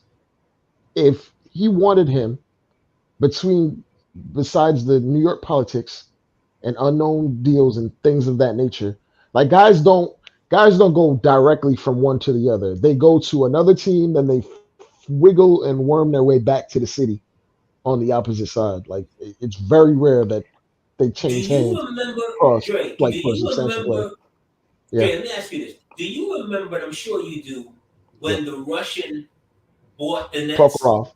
Prokhorov. hmm Do you remember the first thing that he did? He put up a billboard across MSG. Okay, Mm, okay, right? Me in the middle of the night, there would have been yellow paint that had been streaking all the way down that billboard. But you know what's funny though? The sign of disrespect. You think I'm not gonna try and make your life miserable here? I'm not gonna try and take your player away from you when you do some nonsense like that. AD. But you know James Dolan did, which is why he's not the owner of the Nets anymore. Hmm. There's a lot of covert high end like guerrilla warfare and manipulation and nasty business. Like if I could tell you all the nastiness between Cablevision and Optimum that they do for contracts and stuff out here that James Dolan is very privy to, it's bad, man. But There's it hasn't. You see, that hasn't leaked over to Right. his basketball acumen. right. You see what I'm This is- saying? That's the It problem. should though. It should though. It should, because you supposedly hired guys that has the intel that got 300 clients and da da Wait a da minute. da. Hey, da, so da, wait a minute. da. So why? So y'all complaining about the front office? Yeah. That's mean- what it sound like. That's what it sound like to me. Y'all complaining about the front office? Yeah. Yeah. I mean, because it- guys that Dolan hired. So Because Okay. it tells us that this front office doesn't know what they're doing. Because I guarantee you, on this trade deadline day, they didn't call Detroit to ask about Sadiq Bey. They didn't call Phoenix to ask about Devin Booker. They didn't call Boston to ask about Jason Tatum. So this front office doesn't know what they're doing to try to make this team a much caliber team. I'm also gonna keep it a stat. There was a survey for NBA players back in 2017 of coaches they would least like to play for, and Tibbs was number one. So like, this is why we get Tibbs guys. Number one. This is why we draft Tibbs types of players. This is why Tibbs. certain players are here or valued more. Talent aside, That- this is why That Cam speaks- Reddish is not that here. speaks- That speaks volumes, yo, for real. That speaks volumes. How So- are you running the organization and you're privy to a stat like that and you don't pay attention to it? They don't care because Leon is his boy, man. It's all in the family. They're all best friends. And like Dolan has known Leon Rose because he's done business with him since the 90s. So he thinks this guy is a big shot because he has a bunch of clients. But this is a different arena when you're on the opposite side, when you're trying to get players to come to you. He ain't Bob Myers. He sold himself like he was Bob Myers, but he don't know basketball like Bob Myers. And I'm gonna put it this way: I saw like feelers of Bob Myers. He's looking for a new contract. I swear to God, if Bob Myers ever became a free agent, I'm cutting everybody up out this front office and giving him $100 million a year, just because. Facts. This front office I does don't not want know to what they're hear. doing. Bob Myers is not even a But top 3 most but you paid know what? executive. Leon Rose is the But you highest know paid what though? executive, and he hasn't done But you know what anything. though, Dre? You know what though? That being said, now I like the fact that he helped to build a championship. He also let KD get away. But but he also pivoted and won a championship after that. He did. He did. And if He you have did. the ability to admit your wrongs, which this front office I feel like can't really do. I Yeah, don't man. think this front office is culpable to admit when they made a mistake and flip off of like a number 2 pick. Because look, they're afraid of even moving Obi. They've They shown you. moved Wiseman before They've we shown you moved that. Obi. Look at All that. right, hey, hold on, fellas. Let me Look take at this that. real quick. So, Nev the Disruptor, thank you for the generous contribution. Nev the Disruptor says, Adam, you should not expect high caliber players to want to come to the Knicks because this coach does not do load management and he is bad on minutes distribution. I agree. Salute Nev. I agree. Tibbs is big on high motor guys, but the only time he's ever gone far at any point was when he had the generational high talent guy. And he ran him Yeah, into the ground and blew his knee up. and he ran him So into the ground. so we have to like, and it gets around the league. Teams like players do not want to play for this guy, bro. You think Zach LaVine has control in order and where he wants to go? You think Zach LaVine wants to get traded to the Knicks to play for Tom Thibodeau after With Tom bad knees. Thibodeau traded him? With bad After knees. Look, the reason why he even has bad knees is because in 2017 when he was on the Wolves, or 2016, one of those years, Wiggins, Cat, and Levine were top 5 in minutes in the entire NBA, all 3 of them, and he blew up his knee like around halfway through the season, playing these guys 38 minutes a night in the regular season just to In the make the regular 7th or 8th seed. No. No. No. Team You can't players look around the like league do not want to come here, bro. you can't Not look with this coach here. You can't look like that. That's why Whoa, they're whoa, having whoa, whoa, a whoa. problem Players attracting. do want to come here because they know they'll get burned, so they can accumulate stats, so they can get paid. Those type of fringe players, the okay players, where we have an allotted amount of minutes, so you can come here and accumulate stats and get paid. That those players want to come here, but the high end already proved myself. I know I'm gonna get 27 points a night, no matter how many minutes I play. Those guys want nothing to do with Tibbs. The proven high end talent, the fringe talent, like I'm gonna keep it a stack. Randall is playing at a very high level. He accumulates a lot of his statistics because Tibbs puts him in position to. So when you do that and he puts him in position, and matter of fact, even then he doesn't even help Randall because in a lot of the situations he puts him into, it's not in the most ideal circumstances for him to thrive as a power forward because he shot 50% everywhere else before he got here, and now we put him in super isolation situations where he's not finishing. We got a power forward that shot 40% last year, and who do we put that on? That's also because his usage has gone up. Yeah, You see what I'm saying? but Randall's usage, I'm just saying his he averaged overall 20 usage before on going lower up. usage, hyper Yeah, but efficient. he averaged. Well, if you're playing with AD, right, and you got a disinterested AD, and they don't got no one else to turn to but you got run, and no one is really paying attention. See what I'm saying? That's where Randall made his jump from when he got cut from LA and then went down to New Orleans. Yeah, he didn't get cut though. Well, yes, they cut him. They didn't. They cut his contract. No, they didn't. They And just didn't bring him back.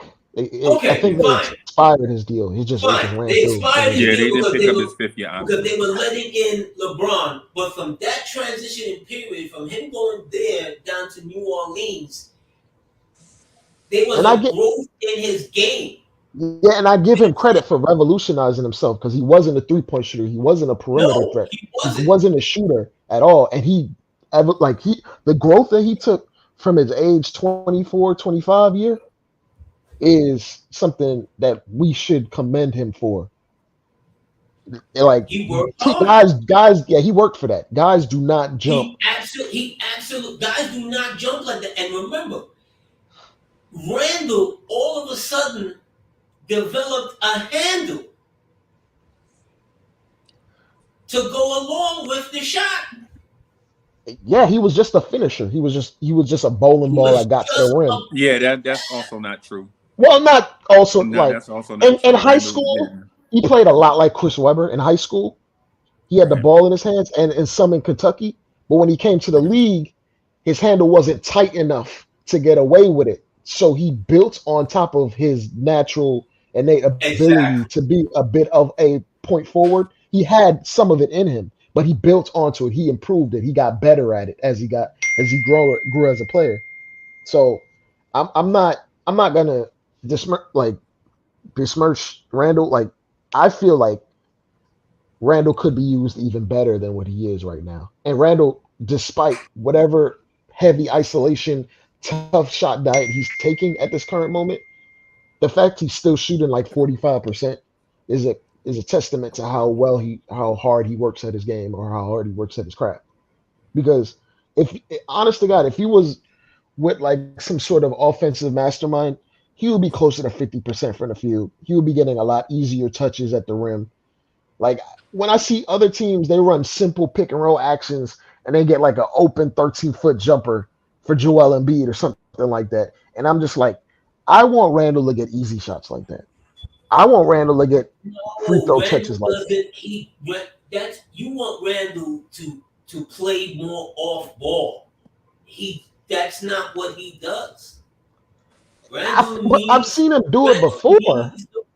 But that's in very, very short stretches. See what I'm saying? Those guys that you just mentioned a while ago, right? And in particular, what you really want to say is you want Randall to play like Joker. That's what you really want to say, right? I just want Randall to be more of a finisher and not just like heliocentric. I want chemistry between him and a ball handler. I want him to be a finisher of a play. I want him to take advantages of like 3-on-2 advantages at the rim or something like that. He doesn't have that type of ball handler. You see what I'm saying? His ball handler that he has is if I get it, I get the pick, it's open, I'm taking it. Right? And I'll make the pass as well, but guess what? Guess what? Not even begrudgingly, because guess what? Who do you really want shooting the ball? RJ or Brunson? Brunson for sure. Okay. But here's the thing.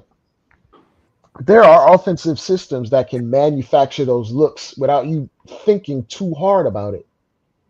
But when you run a read and react, you're playing into guys' natural inclination to like what they do best. When you're reading and reacting, Brunson is going to read and react with, damn, I'm a good mid-range jump shooter. So I'm going to get to my mid-range and I'm going to take that shot.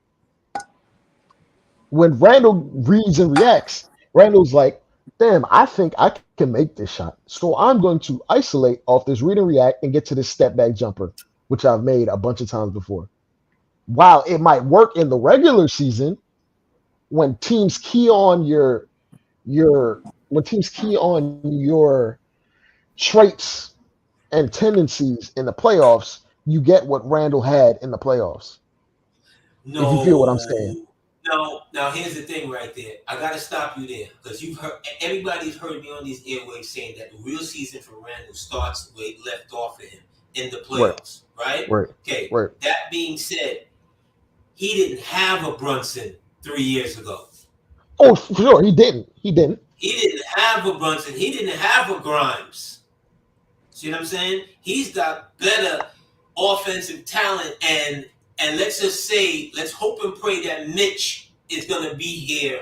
So he's gonna also have a Mitch. His talent level will be is better. is definitely it's definitely improved, which is why like it was so frustrating when he had basically the worst year of his career last year in terms of overall efficiency, and then you see a spike this year. Like I can I can say I can say for certain he's never going to shoot the worst ever in playoff history ever again. But I'm not 100% for certain going to say he's going to be very efficient. And to answer that question right there, at 22 years old, Amani, Jalen Brunson was the point guard for Villanova. At 22 years old, for Julius Randle, he was a mediocre player on a bad basketball team. We cannot compare the same people. Development is not linear.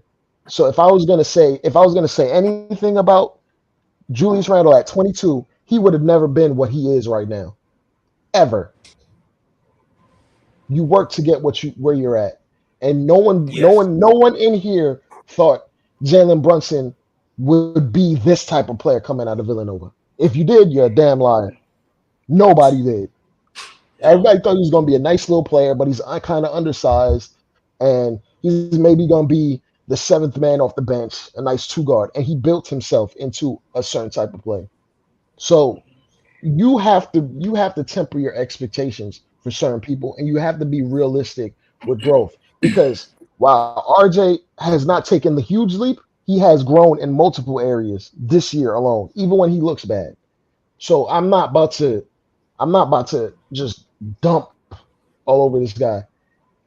If we find the right Who deal you to not trade gonna you're not RJ, I'm gonna trading RJ. you're not gonna dump all over Randall? I didn't dump over Randall. I just said he No, built I'm himself into a. asking. I'm just Oh, asking just for clarity. yeah, no. Not dumping all Okay. over Randall.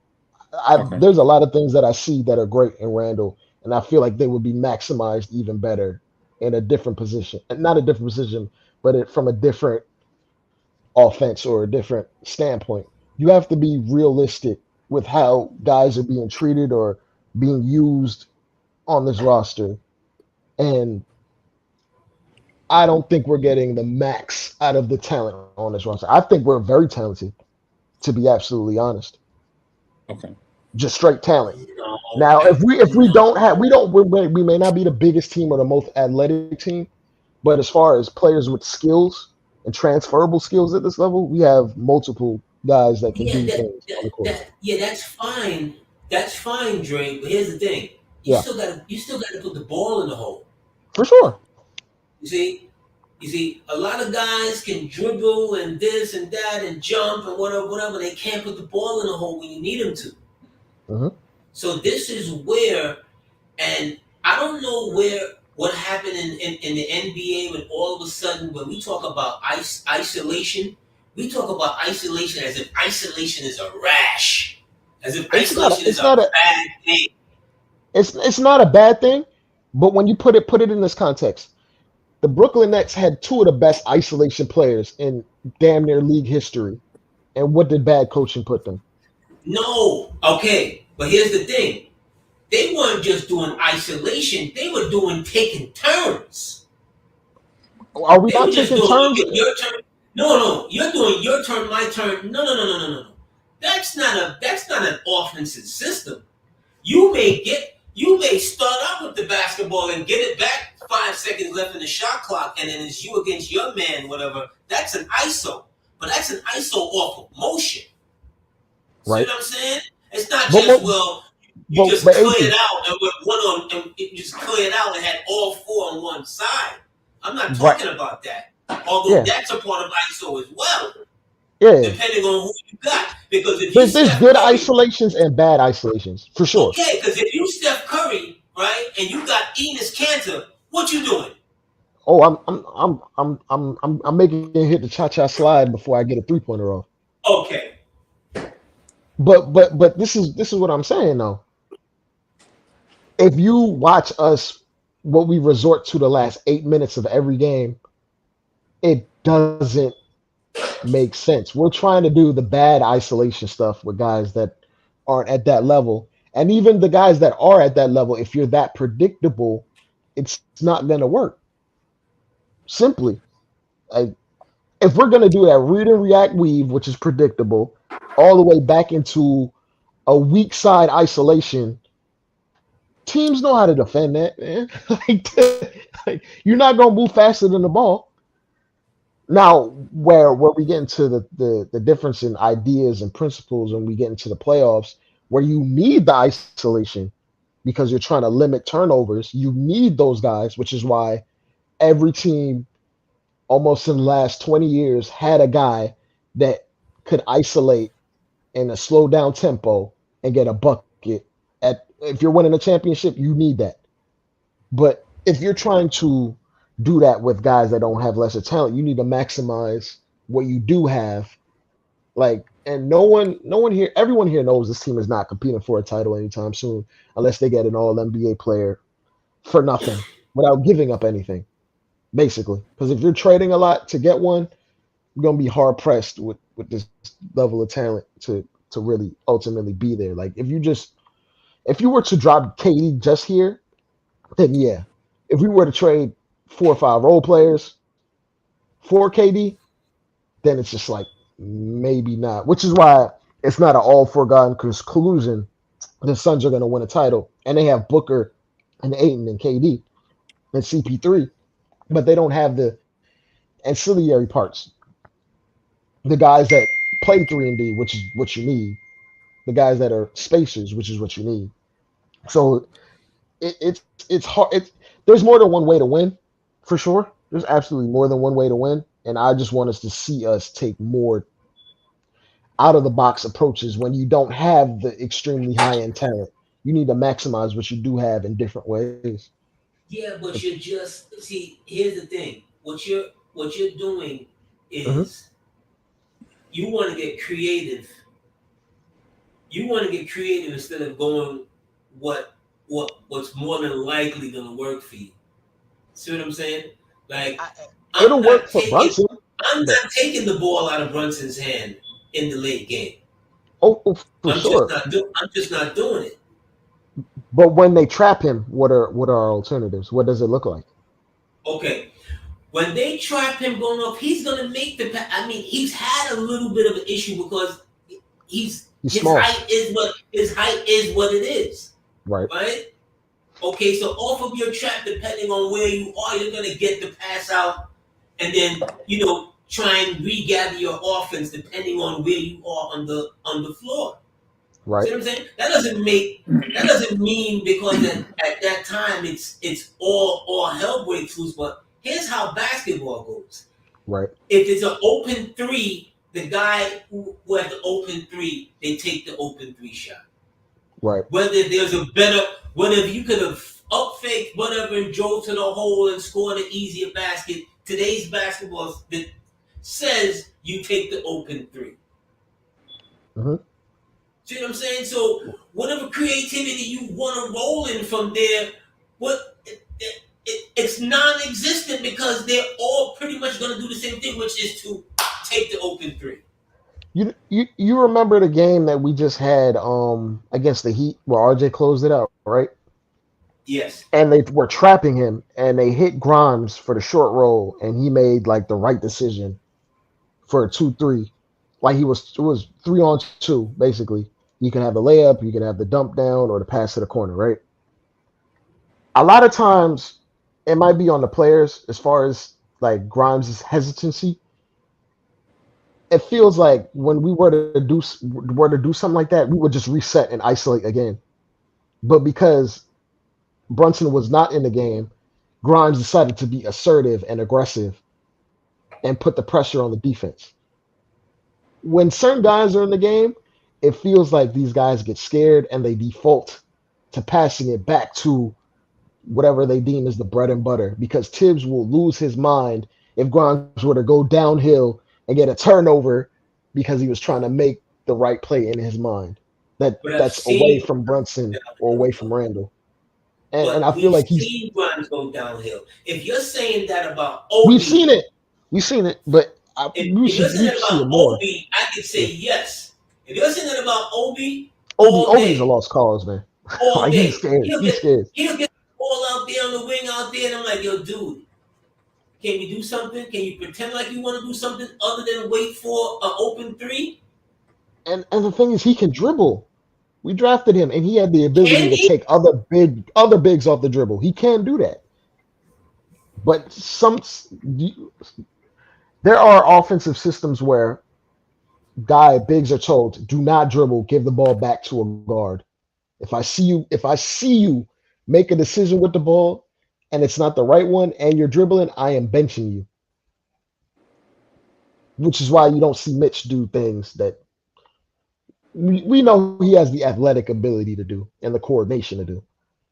So like I feel like he's so afraid of stepping on toes, which is why you see the hesitancy, and you also see the hesitancy in Grimes where it comes to where Randall is like, shoot the ball. Like, stop thinking, just play.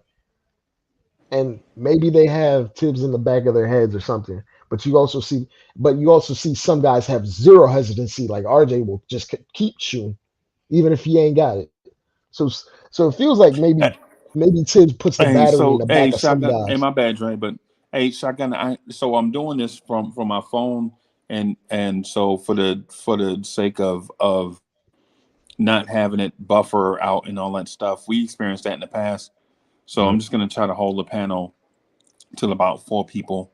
You know what I'm saying? And so when we get back to Studio G, though, we'll be back live doing it how we've been doing it. But for right now, though, you know what I'm saying, we just trying to keep it to like 2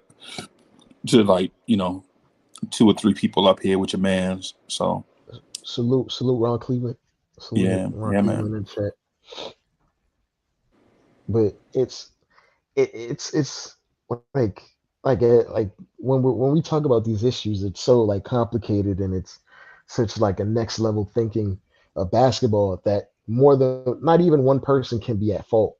I can't put everything on Tibbs. I can't put everything on the players. I can't put everything on Leon Rose. I can't put everything on World Wide West. I can't put everything on RJ. I can't put everything on Randall.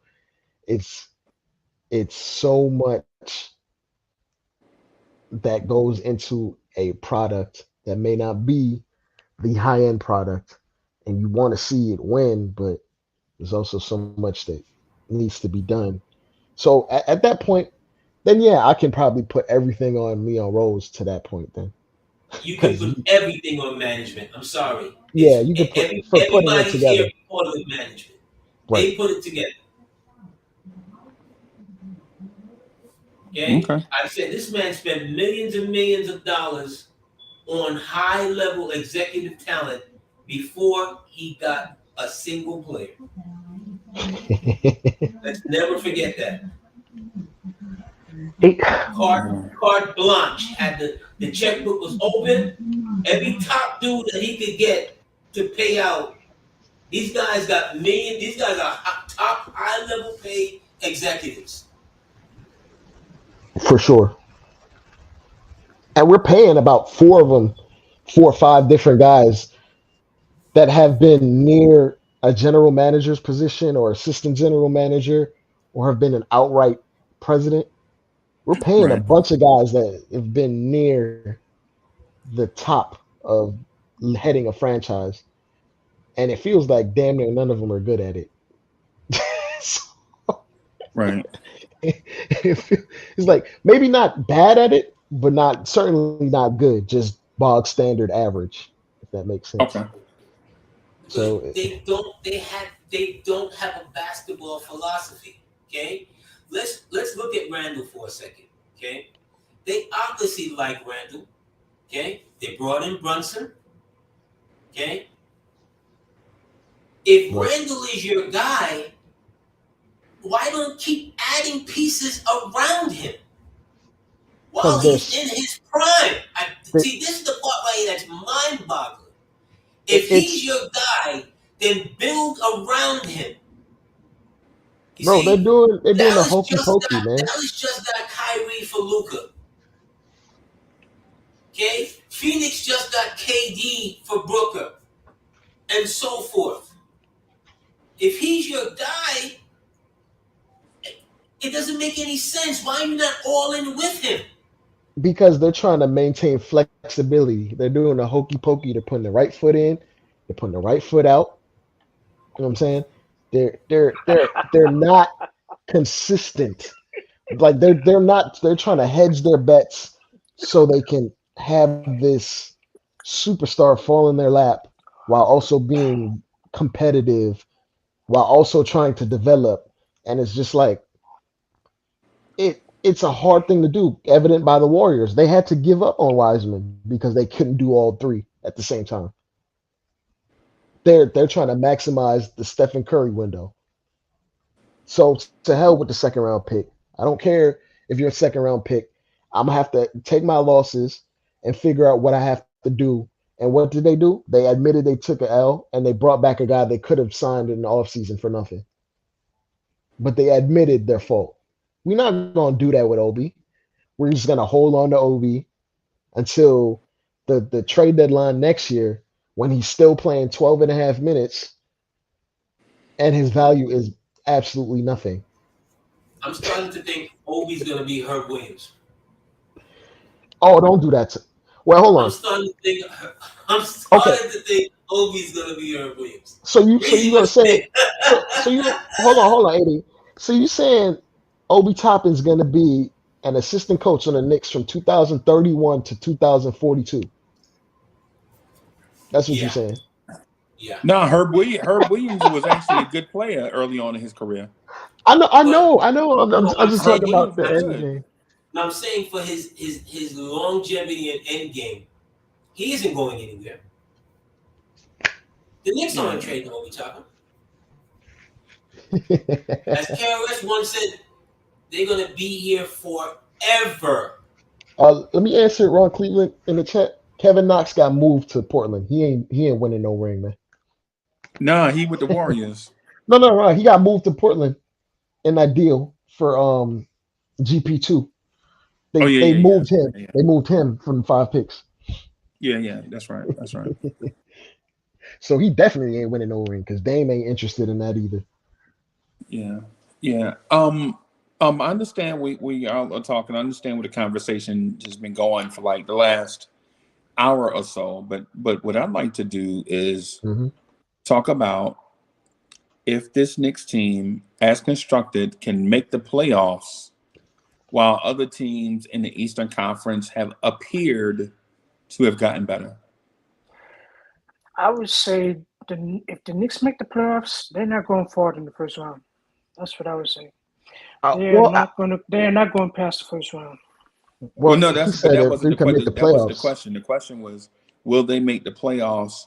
You know what I'm saying? Based on the other teams in the Eastern Conference having appeared to have gotten better. Who do you think know got what I'm saying? better? Because Besides making the I playoffs Atlanta. is doubt one it. thing. Name the teams you got I don't better. see the Knicks making the playoffs. Atlanta? You don't think Atlanta got better? Yeah, I know Atlanta got better, but besides them, because I know the Nets are going to take a step back. Yeah. So that's one. Well, we think the Knicks may have. Well, we think the Nets may take a step back, but those looking at say if you're a Washington, you may have thinking the Knicks and the Nets have taken a step back. How did the Knicks take a step back? We just added a guy. We didn't for a guy that's not in for guys that weren't playing for us. Josh Hart is nothing to. I mean, Rose is basically taking a step back. He's not like the ultimate move, but we didn't take a step back. We just stayed the course with a player that fits our quote unquote system. Okay. So you don't think so? I think if we get Toronto healthy, has improved. Okay, I'll So I say think that Toronto has definitely improved. Toronto improved for sure. Right. But I feel like I think Indiana has improved also. Indiana added a yeah, they did. Indiana added something I forgot. I don't think Detroit improved enough to make noise. I don't think Charlotte improved enough to make noise. Right? But Patrick Beverley going to Orlando may improve them a little bit, not enough to make the Knicks worry though. No, the Knicks will be more worried about Phoenix, Dallas, Detroit. Not Detroit, Atlanta. Teams that picked up players that the Knicks should have tried to grab. Yeah, I think that Let the me look at teams the the Knicks should standings. be worried Hold on. about directly are Atlanta, Toronto, and Washington. I don't see Chicago getting any better. No, Right. no, I not don't even see close. Chicago getting any better. And Brooklyn has such a lead that I don't know. I don't know. Is It's a somebody good ringing a game. bell or something? Oh, it's my text tone. Let me turn it off. My bad. I didn't know you could hear that. It's like every time I say something that the tone will go off. I think I'm right. But Like every time I say something, the tone of bell will go off. It's like correct. now, Good man, my now, fault. Let me muted it. now I have a question. I have a question for you all. Adam, hold on, Oh, man. Come on, bro. okay, Hold on. okay, Fury. Hold on. Before we hop around to a thousand different conversations, man, let me just do this. The reason why I bring this up is because the Knicks may be able to improve on the buyout market, right? Eesh. Yeah. But before we get to the buyout market conversation and can the Knicks improve enough to make the playoffs on the buyout market, do you think the Knicks did enough during trade season to hold off potential contenders for their spot? No, The move is marginal at best to me. Well, not marginal. I think he's a solid player. He'll take all of Deuce's minutes, but I think what the Knicks are doing, they're trying to bank on us getting healthy, Okay. and Mitch coming back might be an additional like pseudo boost because we were Okay. playing better with him, and then we took a Okay. step back for a moment with him out. So by All Star, we're trying to like get everyone back together and see. But like at this current moment, we are 2.5 games in front of Atlanta. They got better. We are 4 games in front of the Raptors, and they got better. The Bulls might Okay. fall. Right. Well, the Wizards, The Wizards are getting healthier. they are, but it's still a. Well, I mean, they won And 7 out of their last 10 I don't games, know though. if the Knicks want to see I don't know if the Knicks want to see the Wizards in In a a play-in, one game winner take all. yeah, yeah. The Knicks are better off trying to get in the 7 and 8 because Yeah, if they I don't, don't know if the Knicks feel comfortable playing the Toronto Raptors in a one game winner take all. no, no, what do you no. mean? Right? What do you mean the playing? Yeah, Yes. No, the Knicks don't belong in the playing. No, That's that's not what I that's a said. fact. That's not what I said. I said that the Knicks don't want to see the Raptors in a one game winner take all. And they That's don't want matter true. to of see the fact, Wizards in a one That's game winner true. take all. That's Freezy, I true. don't think any team wants to see the Raptors in a 1 game with Nick Nurse Right. just being devious for just 1 game. Man pulled out a boxing one in the finals. Like, Right. like he's a different kind of guy. He's strange. So it's man, because That's true. the Heat didn't do anything to improve. They Why basically would you? stayed the same. Okay, but here's my question: why would you not want to see them? See what I'm saying? If if Randall, Hold on, wait, AD. So you asked a question, right? yep, All right. So assuming that question is not rhetorical, right? Assuming it's not rhetorical, you ask a question. it is Here's not. my answer to it. Here's my answer to it. The Wizards and Raptors throw out these defenses that confound the Knicks and stymies their offense, while at the same time they have the 6'8", 6'9" wing scorer that can ISO or run pick and roll that gives the Knicks fits. Now, before everybody jump to conclusions and say, oh no, 6'8", 6'9" wing players running the pick and roll never give the Knicks fits. Well, okay, Luka did it. Pascal Hmm. Siakam did it. Kyle Kuzma did it. Any Jeremy team with Grant that did it. guy that can yeah. Any guy, DeMar DeRozan, remember he hit the game winner over Grimes, right? Anybody in that mold, they give us fits. Now, when I say don't want to see, I don't say that it's an easy L.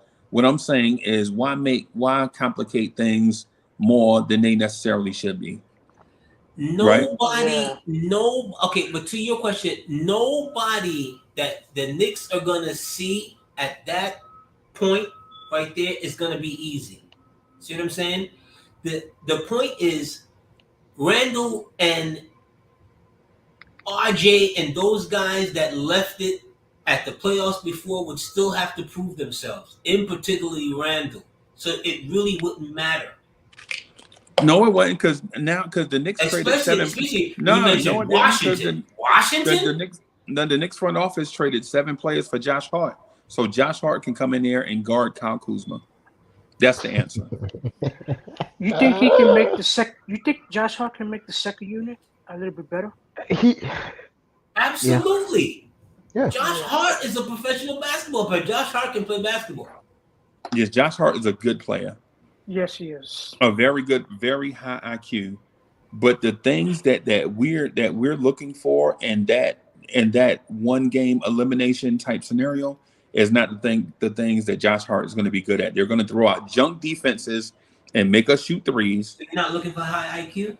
And it don't matter. It don't matter how smart you are finding your shot. If you can't shoot, you can't shoot. You can find the shot all night long. You can get wide open, but if you can't shoot, bro, you can't shoot. Exactly. Mm-hmm. You know what I'm saying? Hart, Josh Hart's 3-point percentage is low. It's 30.4. Right, and so ultimately, what I'm getting at is then, do you guys feel comfortable with a scenario where, because now it's over, the Knicks can't go find the guy now because the trade deadline's over. Do you guys feel like, are you guys nervous that the Knicks may not be able to get away from that first round death trap that might be the bad matchup for us, the Toronto Raptors? Freezy, hold on. The right Washington there. Wizards. I'm going to hop off and let someone else hop in. All right, fellas, All right. It's great. All right. Peace, 80. Guzman is in the building. Guz, what's good, bro? It's been a long time. Sean wants to hop in. Okay, all right. I got you, Sean. So, Jerry, you want to answer that? Oh, what was the question? The question that Freezy just asked. Do we want to face someone in that type of scenario? You scared to face Toronto in the first The round? only player on this roster that I've seen prove that they can play in a high leverage situation and win is Jalen Brunson. The other teams that we're going against, with the exception of maybe the Wizards, have guys that have been in high leverage basketball and have come through. Like the Raptors, they have a bunch of guys that have championship experience. Granted, the main reason they won a championship isn't there. But Fred VanVleet has been in those situations before. Pascal has been in those situations before. They have a coach that's been in those situations before. Yeah. And they know what it takes to win. I mean, remember last year, Fuzi, they gave the Sixers all types of trouble, and they were less talented than they were right now. Right. In that first round last year. I don't see the Knicks beating Toronto in the first round. Well, right. I would. Nope. Man, I'd say we can beat them. We've beaten them before, but it's not going to be easy. We can beat them, but not in the playoffs. No. The Knicks don't have a roster to beat them in the playoffs. Well, listen, Toronto's too good.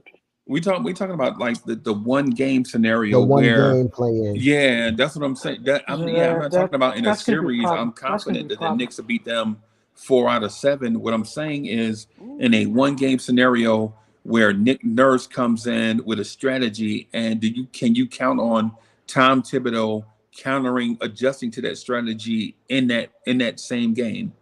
No. Tom Thibodeau does not know how to adjust to the Toronto strategy. I mean, those are the same kind of words that Tom Thibodeau ran in when he was on the Bulls or the Wolves. Like, I think there's kind of a limit to how. So let me just say this real quick. So Paris Duggar, thank you for the generous contribution. Paris Duggar says Josh is only Brunson's championship backcourt guy. No, he's not. You don't trade 7 guys for one guy. This guy's a Exactly. foundational piece. You don't trade 7 players. You don't trade 3 players and a first round pick for a pal, for Come a on, buddy. man. You know what I'm saying? Josh Hart is now a integral part of the New York Knicks going forward. That's And he's that's going to what get that's what paid. this is. We gonna pay So him. if Yeah. anybody, you don't trade 3 guys and a first round pick for a buddy. That's So the Paris Doug, the I'm sorry, Nero. but Josh Hart is going to come here and he's going to get significant minutes. And whoever would hold on, man, let me finish. When y'all was talking, I ain't say nothing. So let me when you trade all that stuff for a guy, that guy's going to come here and be an integral part of the team's success. So if you had like your heart attached to watching young players develop, I'm sorry. I'm sorry. It's one of those situations where it's the young guys are not going to play because you don't trade that much for a guy and then bring him here and not play him. Because he's if you gonna get do, 30 now minutes it's a the night. Cam Reddish thing. Now it's the Cam Reddish thing all over again. It's the Dennis Smith Jr. thing all over again. Yep. Not knocking on Josh Hart, but I think Neil Rose did a terrible job in this deal because he should have asked for another player with Josh Hart. And they traded, Adam, to your point, man, they traded basically whichever way you look at it, whether it's the first round pick and 3 players, or whether it's the 3 players and 4 second round picks. You basically brought that guy in here for him to play. Now you have him playing in front of, alongside, cutting minutes into Grimes and McBride. And I'm sorry if people feel counter to that. You don't bring in a guy that played the same position to now play guys out of position. Paris Duggar, thank you for the generous contribution. Paris Duggar says, yes, you do. I'm sorry. He's a winning player. Yeah. Okay. So you just contradicted yourself. Thank you. You just contradicted yourself. Yes, you do. Okay. So you do bring in the guy to be the buddy. So either he's going to be Cam Reddish waving a towel on the bench, or he's going to be cutting into the minutes of Quentin Grimes and Miles McBride. RJ too. Right. And so while we say it can be both, what it is it's basically going to be one or the other. You don't bring a starter in from another team and bring them to put on your bench and then pay the other team a first round pick and 3 NBA players. That's just dumb. Yeah. So it's one of them situations where it's in this situation is either the dude is going to start over Grimes, relegate Grimes to the bench, and Grimes going to play maybe the same amount of minutes but be in a different role, or Grimes is going to start, have diminished minutes, and Miles McBride is going to be in the witness protection program. Oh yeah, he's gonna be situational, Yeah, as Tibbs likes to say. Yeah, I think Josh Hart is going to come off the bench. I don't think he's going to start. Paris Duggar said, thank you for the generous contribution. Paris Duggar says, when Uncle Freezy, when Uncle Freezy, what 3 players? What 3 players? What 3 players? And so you missed it, Paris. You missing it. A first round pick. Who trades a first round pick to put a guy on the bench? And secondly, who would trade 4 second round picks for a guy that's not going to get playing time? When Paris Duggar is crying, Paris Duggar is wiping his tears with his Knicks jersey now. The thing, like he came from the Blazers and he was averaging 33 minutes a game. Yes. So and you think he's going to come here and ride the bench? it's not like Cam was on the bench for Atlanta. Yeah. Cam wasn't playing at all. And salute Stephanie. This guy is going to come here. He's going to play 27 to 30 minutes. 30 minutes, easy. He's going to take 5 minutes off of RJ's. He's going to take maybe 5 minutes off of Grimes. and Deuce is not going to play at all. Deuce is not gonna play. So yeah. Really? Wow. And I like Grimes and Miles McBride. I honestly think Miles McBride has been taking major steps forward the last Yeah, 5 to 6 weeks. He's been taking major steps forward, right? especially in the Kind of last like week. how Quickly was doing last year.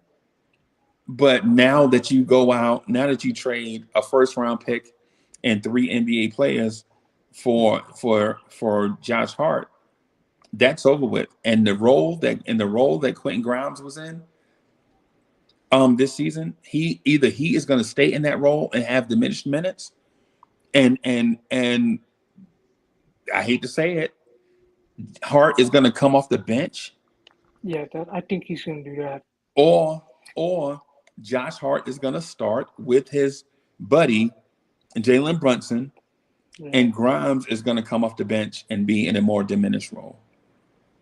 And I was going to say this, like, for instance, I'm going to compare him to a guy off the Celtics in terms of his role, what his role going to be. He's going to be like the 6-7 starter, Grant Williams. If an injury pops up, Grant Williams hops right into the starting lineup. Starting lineup, yeah. And Grant Williams is asking for 18 to 20 million. So Yeah. I'm saying that's where the market is set. So you don't make this move if you don't know what, like, general idea of what Hart is worth on the open market, because we're going to pay him. You don't give up that type of, like, compensation without thinking of paying him. So we're going to pay him, especially with all the CAA connections. And then when you do that, So wait, Dre. So you're saying they're going to pay him? So you're saying he's a part of the future, right, the future of Knicks basketball.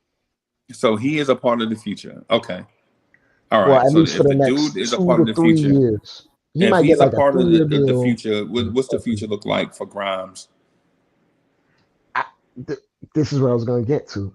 Grimes Okay. may not necessarily really matter because he's going to have 3 or 4 years on his deal.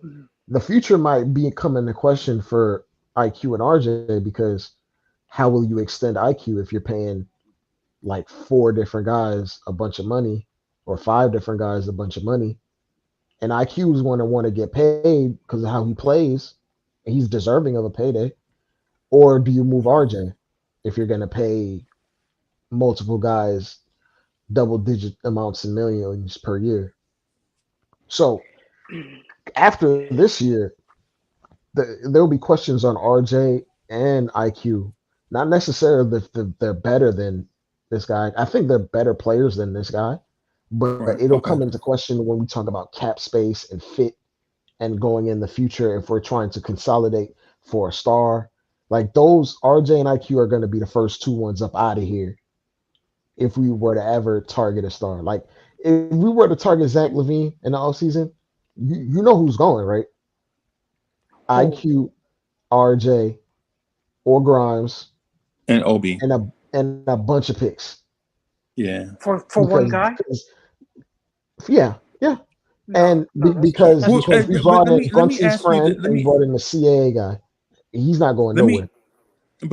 me ask you this. Does this feel like the Knicks, and I don't want to say this, I don't want to have this be a narrative. I don't, right? But it's been on my mind, and I'm asking the chat for help. Right. Chat, listen, I'm not trying to throw this out here, right? But I need your help on this, because I need a way to try to figure this out, right? Does it feel to you that every time the Knicks have a young player that shows promise, we go out and get a guy to put in front of them? I mean, it's Now, did we hey, not Dre, did we I'm not did we asking the not chat. get Marcus Morris to take asking- shots in front of RJ Barrett his rookie year? I'm asking the chat. Does it seem chat? Does sure. this? I'm talking about the virtual chat that y'all type Oh, in. right. Does Got it you. seem like every time the Knicks have a young player that shows promise, does it seem like the Knicks go out and acquire a guy at all costs to put in front of that player, that young player? I'm just asking. I just want some clarity on it, because maybe I'm overrating our young players, and if I'm overrating our young players, y'all let me know.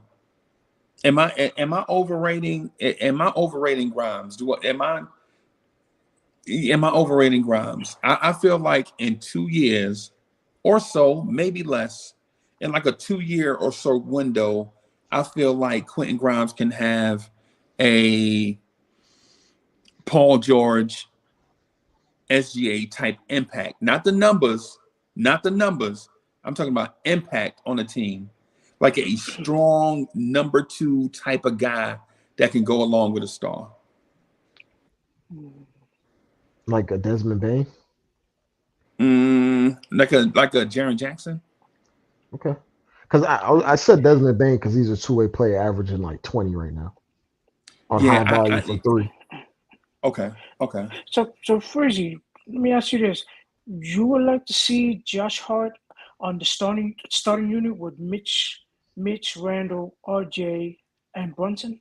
No, I want to get an answer to the question I just asked. Oh, from the chat. No, I'm asking you. No. Let's not sidetrack from what's Freezy's asking. Ask him that in like a few minutes, Adam. Yeah. Okay. Yeah. Are you still waiting for the chat to respond to your question? Yeah. Okay. What I'm asking the chat, because what I don't want to do is, for one, create a narrative. That's the thing I don't want to do, right? Number 2, what I'd like to do is, if I'm out here on an island by myself, I don't want to be, right? I would like to be on the island with everybody else. That way I can understand what the wave is, you know what I'm saying, what everybody else is thinking. Am I the only one? No, Nick. Yeah, listen, man. Listen, man. Listen. The only reason why I call Grimes ham sandwich is because in the very beginning, people were trying to call him Klay Thompson in the beginning, and y'all know that. We already had this conversation 1,000 times, right? We already had that conversation 1,000 times. It's the only reason why the dude even got that moniker attached to him. I'm just not even near Klay Thompson. So Adam, what are you thinking? Do you what's your feeling on it? Do you feel like that every time we get a young player, they put a no, Nick Yak, not a PG type. I said a PG type impact. It's 2 different things. Those are 2 different things. I specifically said impact, not type. Not type, impact. You got to hear me. Okay. So Adam, what are you thinking? Do you think that too, or am I just like on an island? I don't know if every time we get a player that they put in front of the young guy. Right. So there is nothing to the draft Obi, but you have Randall in front of Obi, or there's nothing to the Emmanuel Quickly down the stretch last year, 2 triple doubles, a 30-point game, all that stuff, and then you bring in Jalen Brunson. Is that just me? So there is no Mitchell Robinson showing all this promise. So you bring in DeAndre Jordan, then you bring in Nerlens Noel.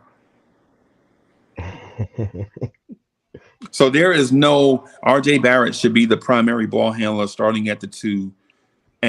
But you bring in, not only do you bring in Wayne Ellington, but you also bring in Reggie Bullock and Austin Rivers. Oh my God!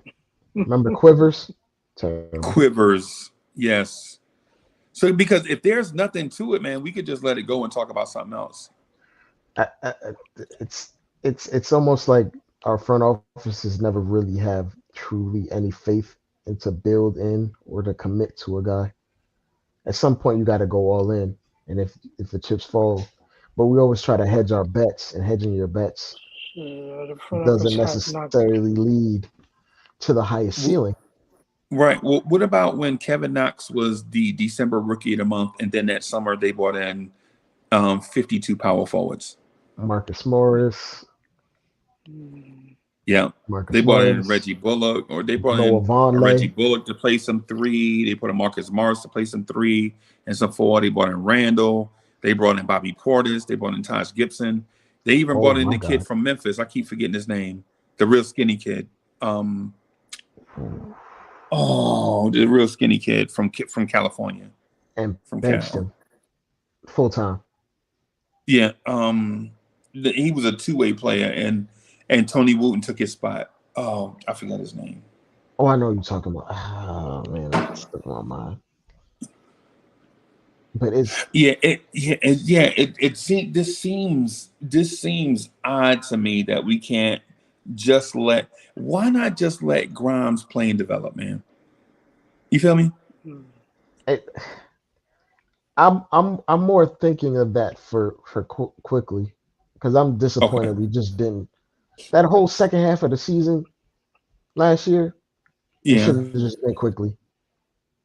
it should have been just been quickly, but Alec Burks was the yeah. Hey, Ed Winning hit it on the Rad. nail, hit the nail. Ivan Rabb. Y'all remember him, Ivan Rabb? Nope, I No. never heard of Okay. him. Sometimes you draft guys in the situations that were guys were already here in front of them, Right. like Obi. Right. Yeah, I don't. So listen. If I'm wrong, if I'm wrong, then yeah, I'd rather move on. But what I want to do though, if if if I'm onto something, I want to at least put it out in the open and then move on to something else. I don't want to drag it along like baggage. You know what I I mean? want I want to respond to someone in the chat. Like, there it's fine to have competition, but there also has to be a plan in place to let the younger guy take over. It's like how quarterbacking used to be, like how they used to bring in quarterbacks. Sometimes they let a quarterback sit behind a vet for 3, 4 games, sometimes 8, or they even redshirt him. But eventually, the plan was to get that guy in there to get valuable experience. Okay. But what we did was we let IQ sit his first 2 years, essentially, behind guys that were not good point guards. Okay. And first year, fine. We made the playoffs. Makes complete sense. The second year, when we were mathematically eliminated or damn near out of it after the All Star Let game, the young guys play. Yeah. just what purpose? What do you gain? Like, you don't gain anything from letting, like, Alec Burks is a known quantity. You don't let him just, he's 30 years old, like a combo guard, 2 guard, really. You Yeah. don't gain any, you don't learn anything new. Yeah. And as soon as we let IQ do it, he drops triple doubles in 40-point games. It's just like, come on, man. Granted, it wasn't high leverage basketball, and it wasn't against Right. all NBA starters, but it's still NBA caliber players he was going against. So the talent is Yeah. completely evident. And what we do, we bring in Brunson ahead of him.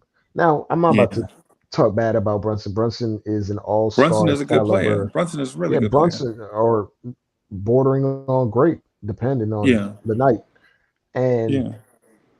like, when you ask Brunson about IQ, when Brunson was IQ's age, Brunson himself said IQ was way better than I was at 22 Yeah. himself. Yeah. So and knowing how hard IQ works on his game, Yep. I'm scared to know what he would be at 25 if he got the free reign to just have If he had a ridiculous usage. runway, yeah. Yeah. Yeah. And we might never ever see that. Or Hey, or Bodega, or I'm with you. Because Bodega says, what if Knox, Cam, and Obi just don't have it? Hey man, I'm not I understand that every draft pick is not going to work yeah, out. You know what I mean? I understand that. I actually come to grips with that faster than most Knicks fans. I think, like I look at them, they don't have it. I'll be ready to to say that this one player with our team may not be it, right? But at the same time, it's not that I'm saying you draft a guy and then you immediately put. What I'm saying is, it seems as if when the young guy shows promise, we bring the guy in. That's what I'm saying. That's what ultimately. That's what I had been saying. That's what I said. When they show promise, then you bring the guy in, right? Like when Kevin Knox had the 30 and 15 game against Ben Simmons, and then had 30 Dunked against the on Simmons. Bucks. Huh? He Yeah, dunked you on remember he Simmons. dunked on Ben Simmons? Yes. Never seen that type of aggressiveness in him. And since Yes. then, just gone Yeah. since then. And it's just Yeah. it's Yeah. And so Paris Douglas, thank you for the generous contribution. Paris Douglas says, Hart 33 minutes a game, a leading rebounder, guard 50%, and savvy. I agree to all that stuff. I agree with it. I like Josh Hart. I like Josh Hart. But what does that do for the development of Quentin Grimes? Yeah. nothing. Like, would you take Quentin Grimes out of the starting lineup and put Josh Hart in it? Yes. You would. Yes. But then you're making the second unit, a little bit weak because you don't have I a don't lot of know if I scoring. would The say that, one thing you don't want to do as a new front office is send a message to the league that I will trade for a dude that's starting, Right. and bring him here and play him off the bench, and his minutes to be up and down based on Tom Thibodeau's discretion. But we also know we made that move based off CA connections. So we know he's going to get burned. As Yeah. Right. as He whether is he gonna. starts or not, he's gonna get burned. So, I'm just have to telling y'all, the thing is with it is you see it and y'all don't. I don't think y'all want to come to grips with it. The thing Right. is, Josh Hart, you're not trading for a starter, a veteran from another team, to bring him off the bench for a guy that right now, I'm just saying right now, is about a third of the player that Josh Hart is. Because if Grimes was half the player or 3/4 the player that Hart is, you wouldn't trade it for him. Mhm. You wouldn't trade it for him because you can make up the difference with two players. But this dude's a third the player that Josh Hart is, especially IQ when it terms of game experience. I'm just the thing that makes me hesitant to start him is the lack of spacing. Like it is really teams would just go into the zone immediately against us. Yeah. Yeah. Like there's literally no purpose in playing any other type of defense if you're playing against Randall, RJ, What is Paris Hart, saying? and Mitch. There's no purpose in playing any other defense. Playing man defense is why just play bailing man? us out. We would just barrel roll you and beat one guy to the rim. Yeah. Yeah. Hey, Paris Duggar, thank you for the generous contribution. Paris Duggar says, knock it off. Hart is here for RJ and Deuce. Really? Wait a minute. Get out of here. RJ and Really? Deuce. Paris Stop Duggar it. troll. Stop Paris it. Duggar He troll. bugging out. What He are bugging. you So saying? you bring in so he here for RJ and Deuce. So you bring in the prototype of Grimes, but you bring him here for another position. He's the ground for this is what you want Grimes to be. You want him to be Josh Hart. Basically, what you want Grimes to be is Josh Hart with a deadly 3-pointer. That's what you want Quentin Grimes to be. Josh Hart with a deadly 3-pointer. All the defense, all the rebounding, all the toughness, all the IQ, all the glue guy stuff, all that stuff. You want him to be that and shoot 40% from three. And I think Grimes can do he's that gotta get that eventually. You see what Nick G said? We about to have 4 power forwards in our starting lineup. It's not wrong. Josh Hart's best skill is what? Rebounding. Rebounding. He's yes, tough. Yeah, he's very good at rebounding. They said. Yeah, man.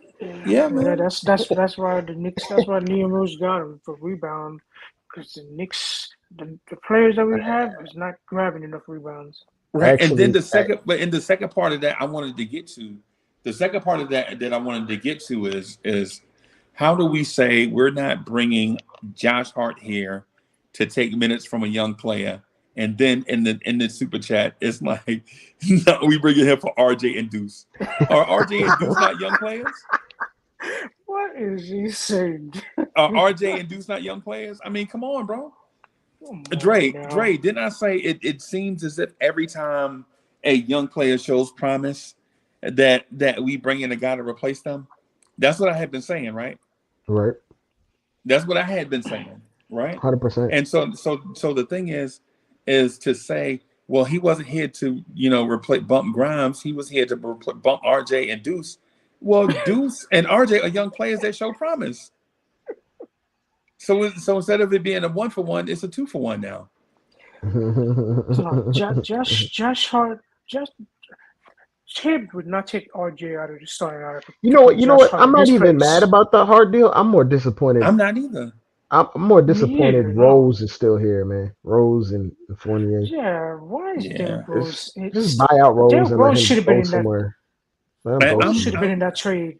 I'm not frustrated with the Hart thing, right?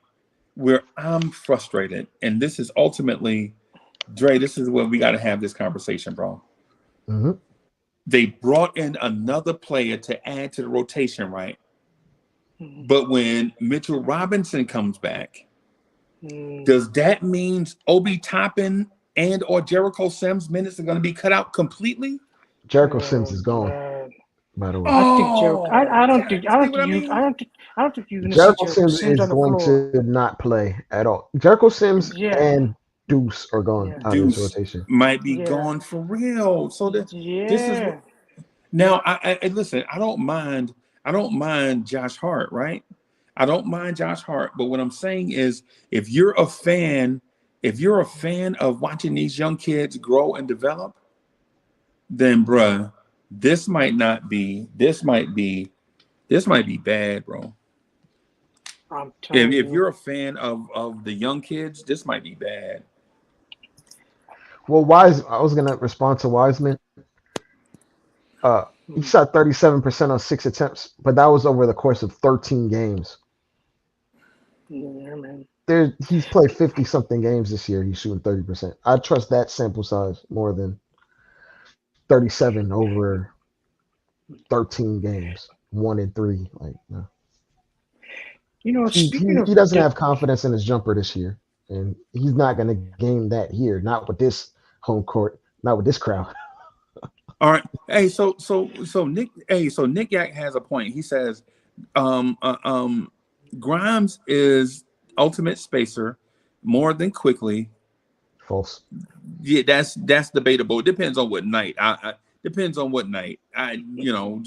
But Grimes is not included in any trades. Get real. Okay. So if Grimes is that, and I would agree with you, I'm with you, right, Nick Yak? So Nick Yak, I would be with you on this, right? So if Grimes is on the floor and Hart has got to play, who are you taking off the floor?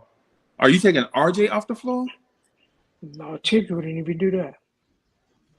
Wait. You wouldn't take RJ off the floor when closing lineups, yeah. And the starting lineup, you wouldn't No, take RJ is the golden child, the future of Knicks basketball. He is not going to the bench at any matter of fact. No. When RJ didn't finish the game, he was like, "I'm not talking. I don't feel like talking to y'all." That's how entrenched he is to the future of Knicks basketball. He is not. Yeah, he is not going nowhere. Just letting you know that right now. I don't think Tibbs will even consider putting RJ off the bench. So, you know Tibbs is a fan of counting stats, and RJ averages 20. So off the rip, RJ is not going to the bench. No, he's not going to. He's not coming in off the bench in the second year. No, he's always going to be in the starting lineup. Okay, so who would you take out of the starting lineup for Josh Hart? We don't know. It's not going to be Brunson. I'll tell you that. It's going to be Grimes if that were to happen. It has to be Grimes, yeah, because he's not going to take Randall out of the starting lineup to put Josh in that spot. It has to be Grimes. Mm-hmm. But don't you think you're making the first unit a higher scoring unit than the second unit. If you put Josh Hart in the first unit, I No. think the second unit needs more help on offense. Josh Hart is not a scorer. He's not a scorer, but he can help. Josh Hart on is a glue offense. guy. He is Yeah, okay. he's a glue guy. He Serge helps. Ibaka getting Yeah. waived by the Pacers, y'all. Who? Serge Serge Ibaka. Ibaka. I don't want. He's washed. He's finished. No. Every contender that picks him up doesn't play him because he's finished. Okay. The Okay. Clippers picked him up. They never played him because you hurt and he just never fit. Bucks picked him up. Right. They never played him, and they traded for him too. Mm, So Well, we he's just have he's to on the way see. out the league. yeah. Well, Like we it have seemed to like wait the for- Sixers might take a chance on him because Montrez is their backup big. Yeah. Montrez and that other Reed, I think Reed. They might Yeah. take a chance on him just because Yeah. he's older and Doc likes older players, much like Tibbs. Yeah. So we have to wait for tomorrow night's game to see what the Knicks lineup is going to look like. So I'll tell you what it Nick is Yak in says game. Grimes is back up to Hart. I don't want to see. Adam asked me a question. Adam said, "Who would I start?" I said, "Josh Hart." Do I want to see that though? No. Right. What I prefer to see is Grimes start and Hart come off the bench. Will it happen? Okay. No. Right? Because of Well, policy, it bro. depends It's on out of Tibbs. respect. It's Depends on out of Tibbs. respect. You don't just Tibbs would decide if he's going to leave Grimes in the starting lineup or remove him and put Josh in his spot. We just have to wait and see tomorrow night when the Knicks play. Let's see Okay. what lineup the Tibbs So the is Knicks gonna play come up tomorrow with. night. Yeah, tomorrow night. They don't play tonight. Okay. All right. That's why I said we have to wait till tomorrow night to see what the Knicks lineup is going to look like. Okay. Who do you Is play Josh tomorrow? in the starting lineup or Grimes? Philly, right? Yeah, Philadelphia in Philly. I believe we're just gonna run the same lineup as last time. Yeah, I like think we- he's gonna leave. I think he's gonna leave Grimes in the starting lineup and have Josh come off the bench at least to initially. help the second unit. So you like Freezy. You know Tibbs is a creature of habit. He does not like switching things up. Right. Exactly. He does it begrudgingly. So why So- do the trade then? So why do the trade then? To have consistent backup guard minutes off the bench. To like while Deuce has been improving, he's not gonna be as good as Hart is down the stretch. Yeah. And then when Yeah, we're having Deuce- sporadic play from either RJ or Grimes, you could just put him in a pinch, and he'll play at the same motor, and you know exactly what you're going to get when you get Hart, no matter if he comes off the bench or starts. High motor. Yeah. Well, Deuce is improving on defense. Offense, he needs work. Deuce is just going to go back to situational, or when guys get hurt, he might play. But Yeah. we've kind of at best we're gonna go 10 deep, and that'll be removing Sims and Deuce Yeah. when Mitch comes back. Well, Obi's hey, gonna get so his 10 Paris minutes. Douglas says, hold on. Paris Douglas says, y'all know Dagwell Tibbs is starting Grimes, right? But that's not what Nick Yak says, and I think Nick Yak has a point, right? Nick Yak says Grimes is back up to Hart. I'm not for sure which way we want to go with it, but I don't know. but you don't trade all that stuff. You don't give up all that. You don't give up a first round pick for a dude to come off your bench, not unless you're a championship contender. And the Knicks are not that, right? But Paris Douglas says, y'all know that. Go ahead, Adam. For Portland, did Josh Hart start in Portland lineup? I don't know. I can't tell. Josh Hart was a starter in Portland. He might have came off the bench in Portland as well. I'm not sure. Is that Bodega Wi-Fi? Is that for one? Bodega Wi-Fi is good to see you, bro. And secondly, is that Daquan Jeffries you talking about? Are the Knicks promoting Daquan Jeffries? Right, the G Let me see. Let me see here. Man, all I see is Knicks Twitter is talking about. Harry promoting shooting forwards from the G League. I don't know who he's just talking about. Yeah, I don't. Yeah, I don't. Yeah, I don't. Who's the dude that they're promoting? Did they say they're promoting someone? I don't know. I don't I believe was just so. following up on what Bodega said. But wait. Oh, my bad. My bad. Okay, my bad. My bad. I didn't know. Oh, he's I didn't know. assuming. Yeah. My bad. My bad. Yeah, Bro, you know, I think it yo, might be Bodega, Daquan hey, Jeffries Bodega, if you still have an open I'm spot though. on the edge, bro. You need that I'm on the news, man. edge, man. You say something, man. I mean, you know. We gonna Yeah, be in the man. buyout market for one person and probably bring up Daquan Jeffries. Probably. Yeah, probably. But come on, man. Another 6'5" guard. Man. Yeah, King Ribby says Josh Hart starting. Uh, we'll have to see what Tibbs does when we puts in the lineup tomorrow. Hey, and Nick Yak, I understand that Hart started every game this year. 33 minutes, man. Listen, I understand it. I was responding to what Paris Duggar is saying. It's like it's like the you know what I'm saying, the back and forth with the, I mean, I understand it. I understand that there are politics and everything that go into this too. You don't spend that much for a guy that does what he does for a team very well, and then bring him here and then bring him off the bench. But at the same time, I'm a fan of Grimes, and I would like to see Grimes be the starter. But I know we live in a real world, bro. You So see what? if Hart, Sorry, Freeze. no, go ahead, boss. You see what Wacko's saying about me? I'm in my own world, and the topic isn't Adam's thing. Man, Wacko, what are you talking about?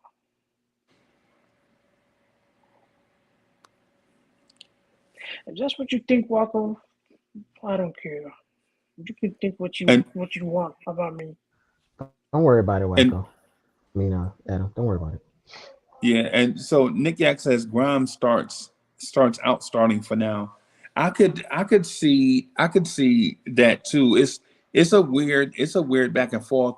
I don't want it to be a back and forth, man. I would like for it to be Grimes' job going forward, but you don't bring in his replacement to not replace him with him. You feel me? It Yeah. just puts us in this weird spot. And Guzman says, no, man, the bench with 25 minutes. I don't know, bro. That's going to be hard for that man to accept. You're going to trade for him.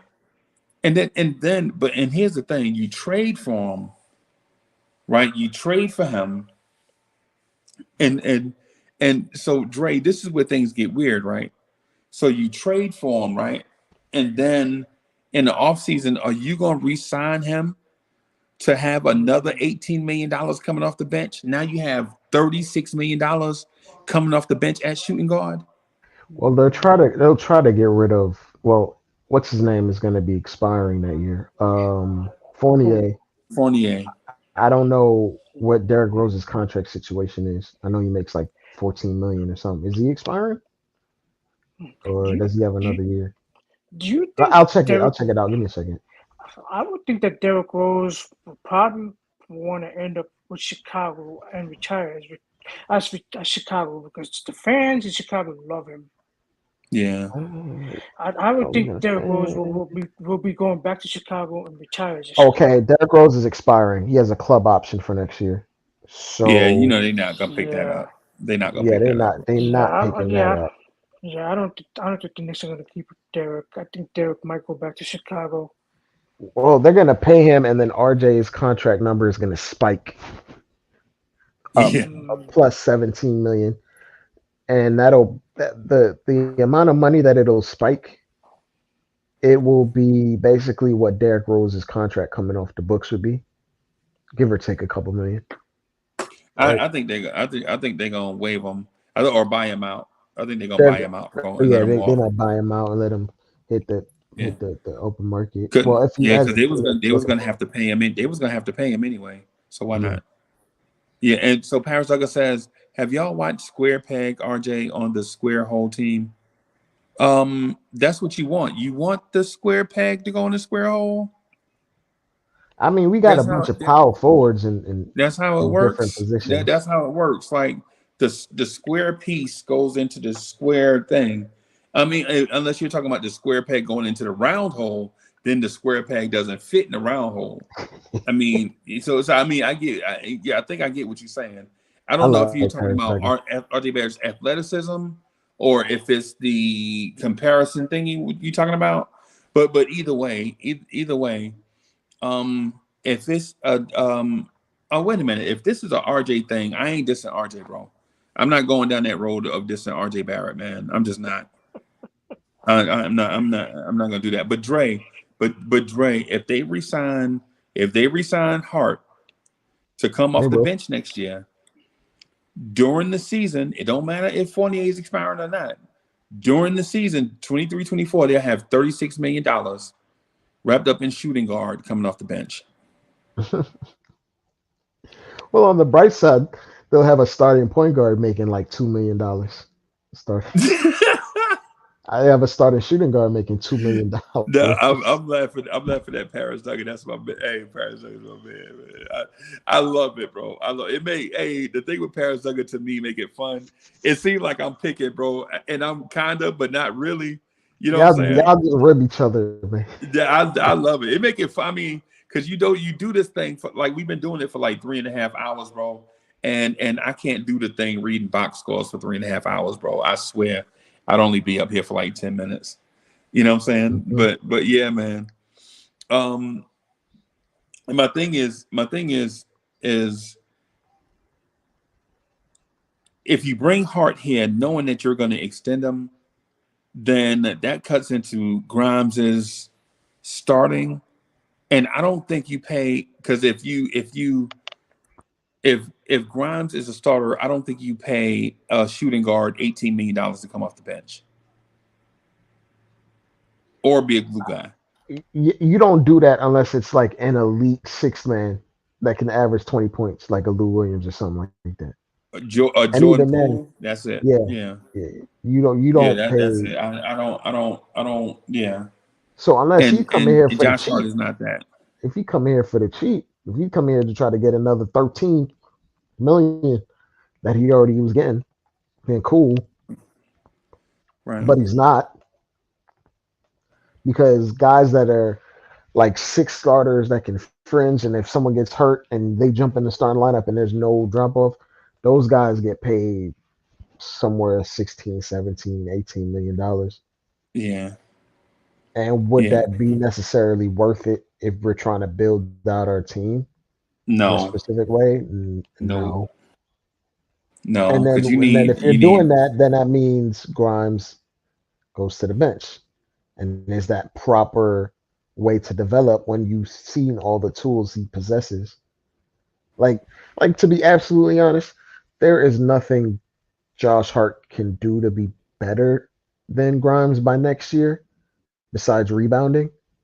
And Grimes can probably close the gap. We've seen Grimes sky for some boards too in key situations. Did you see? You remember when Grimes tried to dunk on Plumlee in Charlotte? We saw that live. Yeah. Yeah, he tried to dunk on Plumlee, bro. He forgot Plumlee had hops. Because he saw you was a white guy, so he thought, okay, maybe. Yeah, maybe I'll try him. I'll test him. Yeah, man. Plumlee been around for a long time. You just forget about it. All them brothers, but all of them. Yeah, but I'm thinking.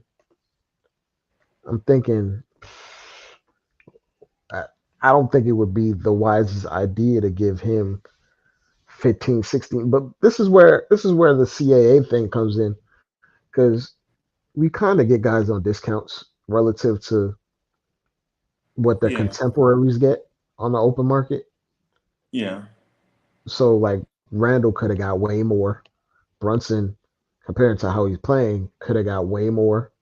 RJ, for the young wing that's on a second contract, young guard wing combination that averages near 20 or 20, they all get paid more than RJ. Tyler Hero is getting more than RJ.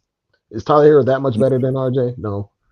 No. Jordan Chop low Poole wouldn't is getting paid way more than RJ, and they Yep. shoot identical splits, by the way.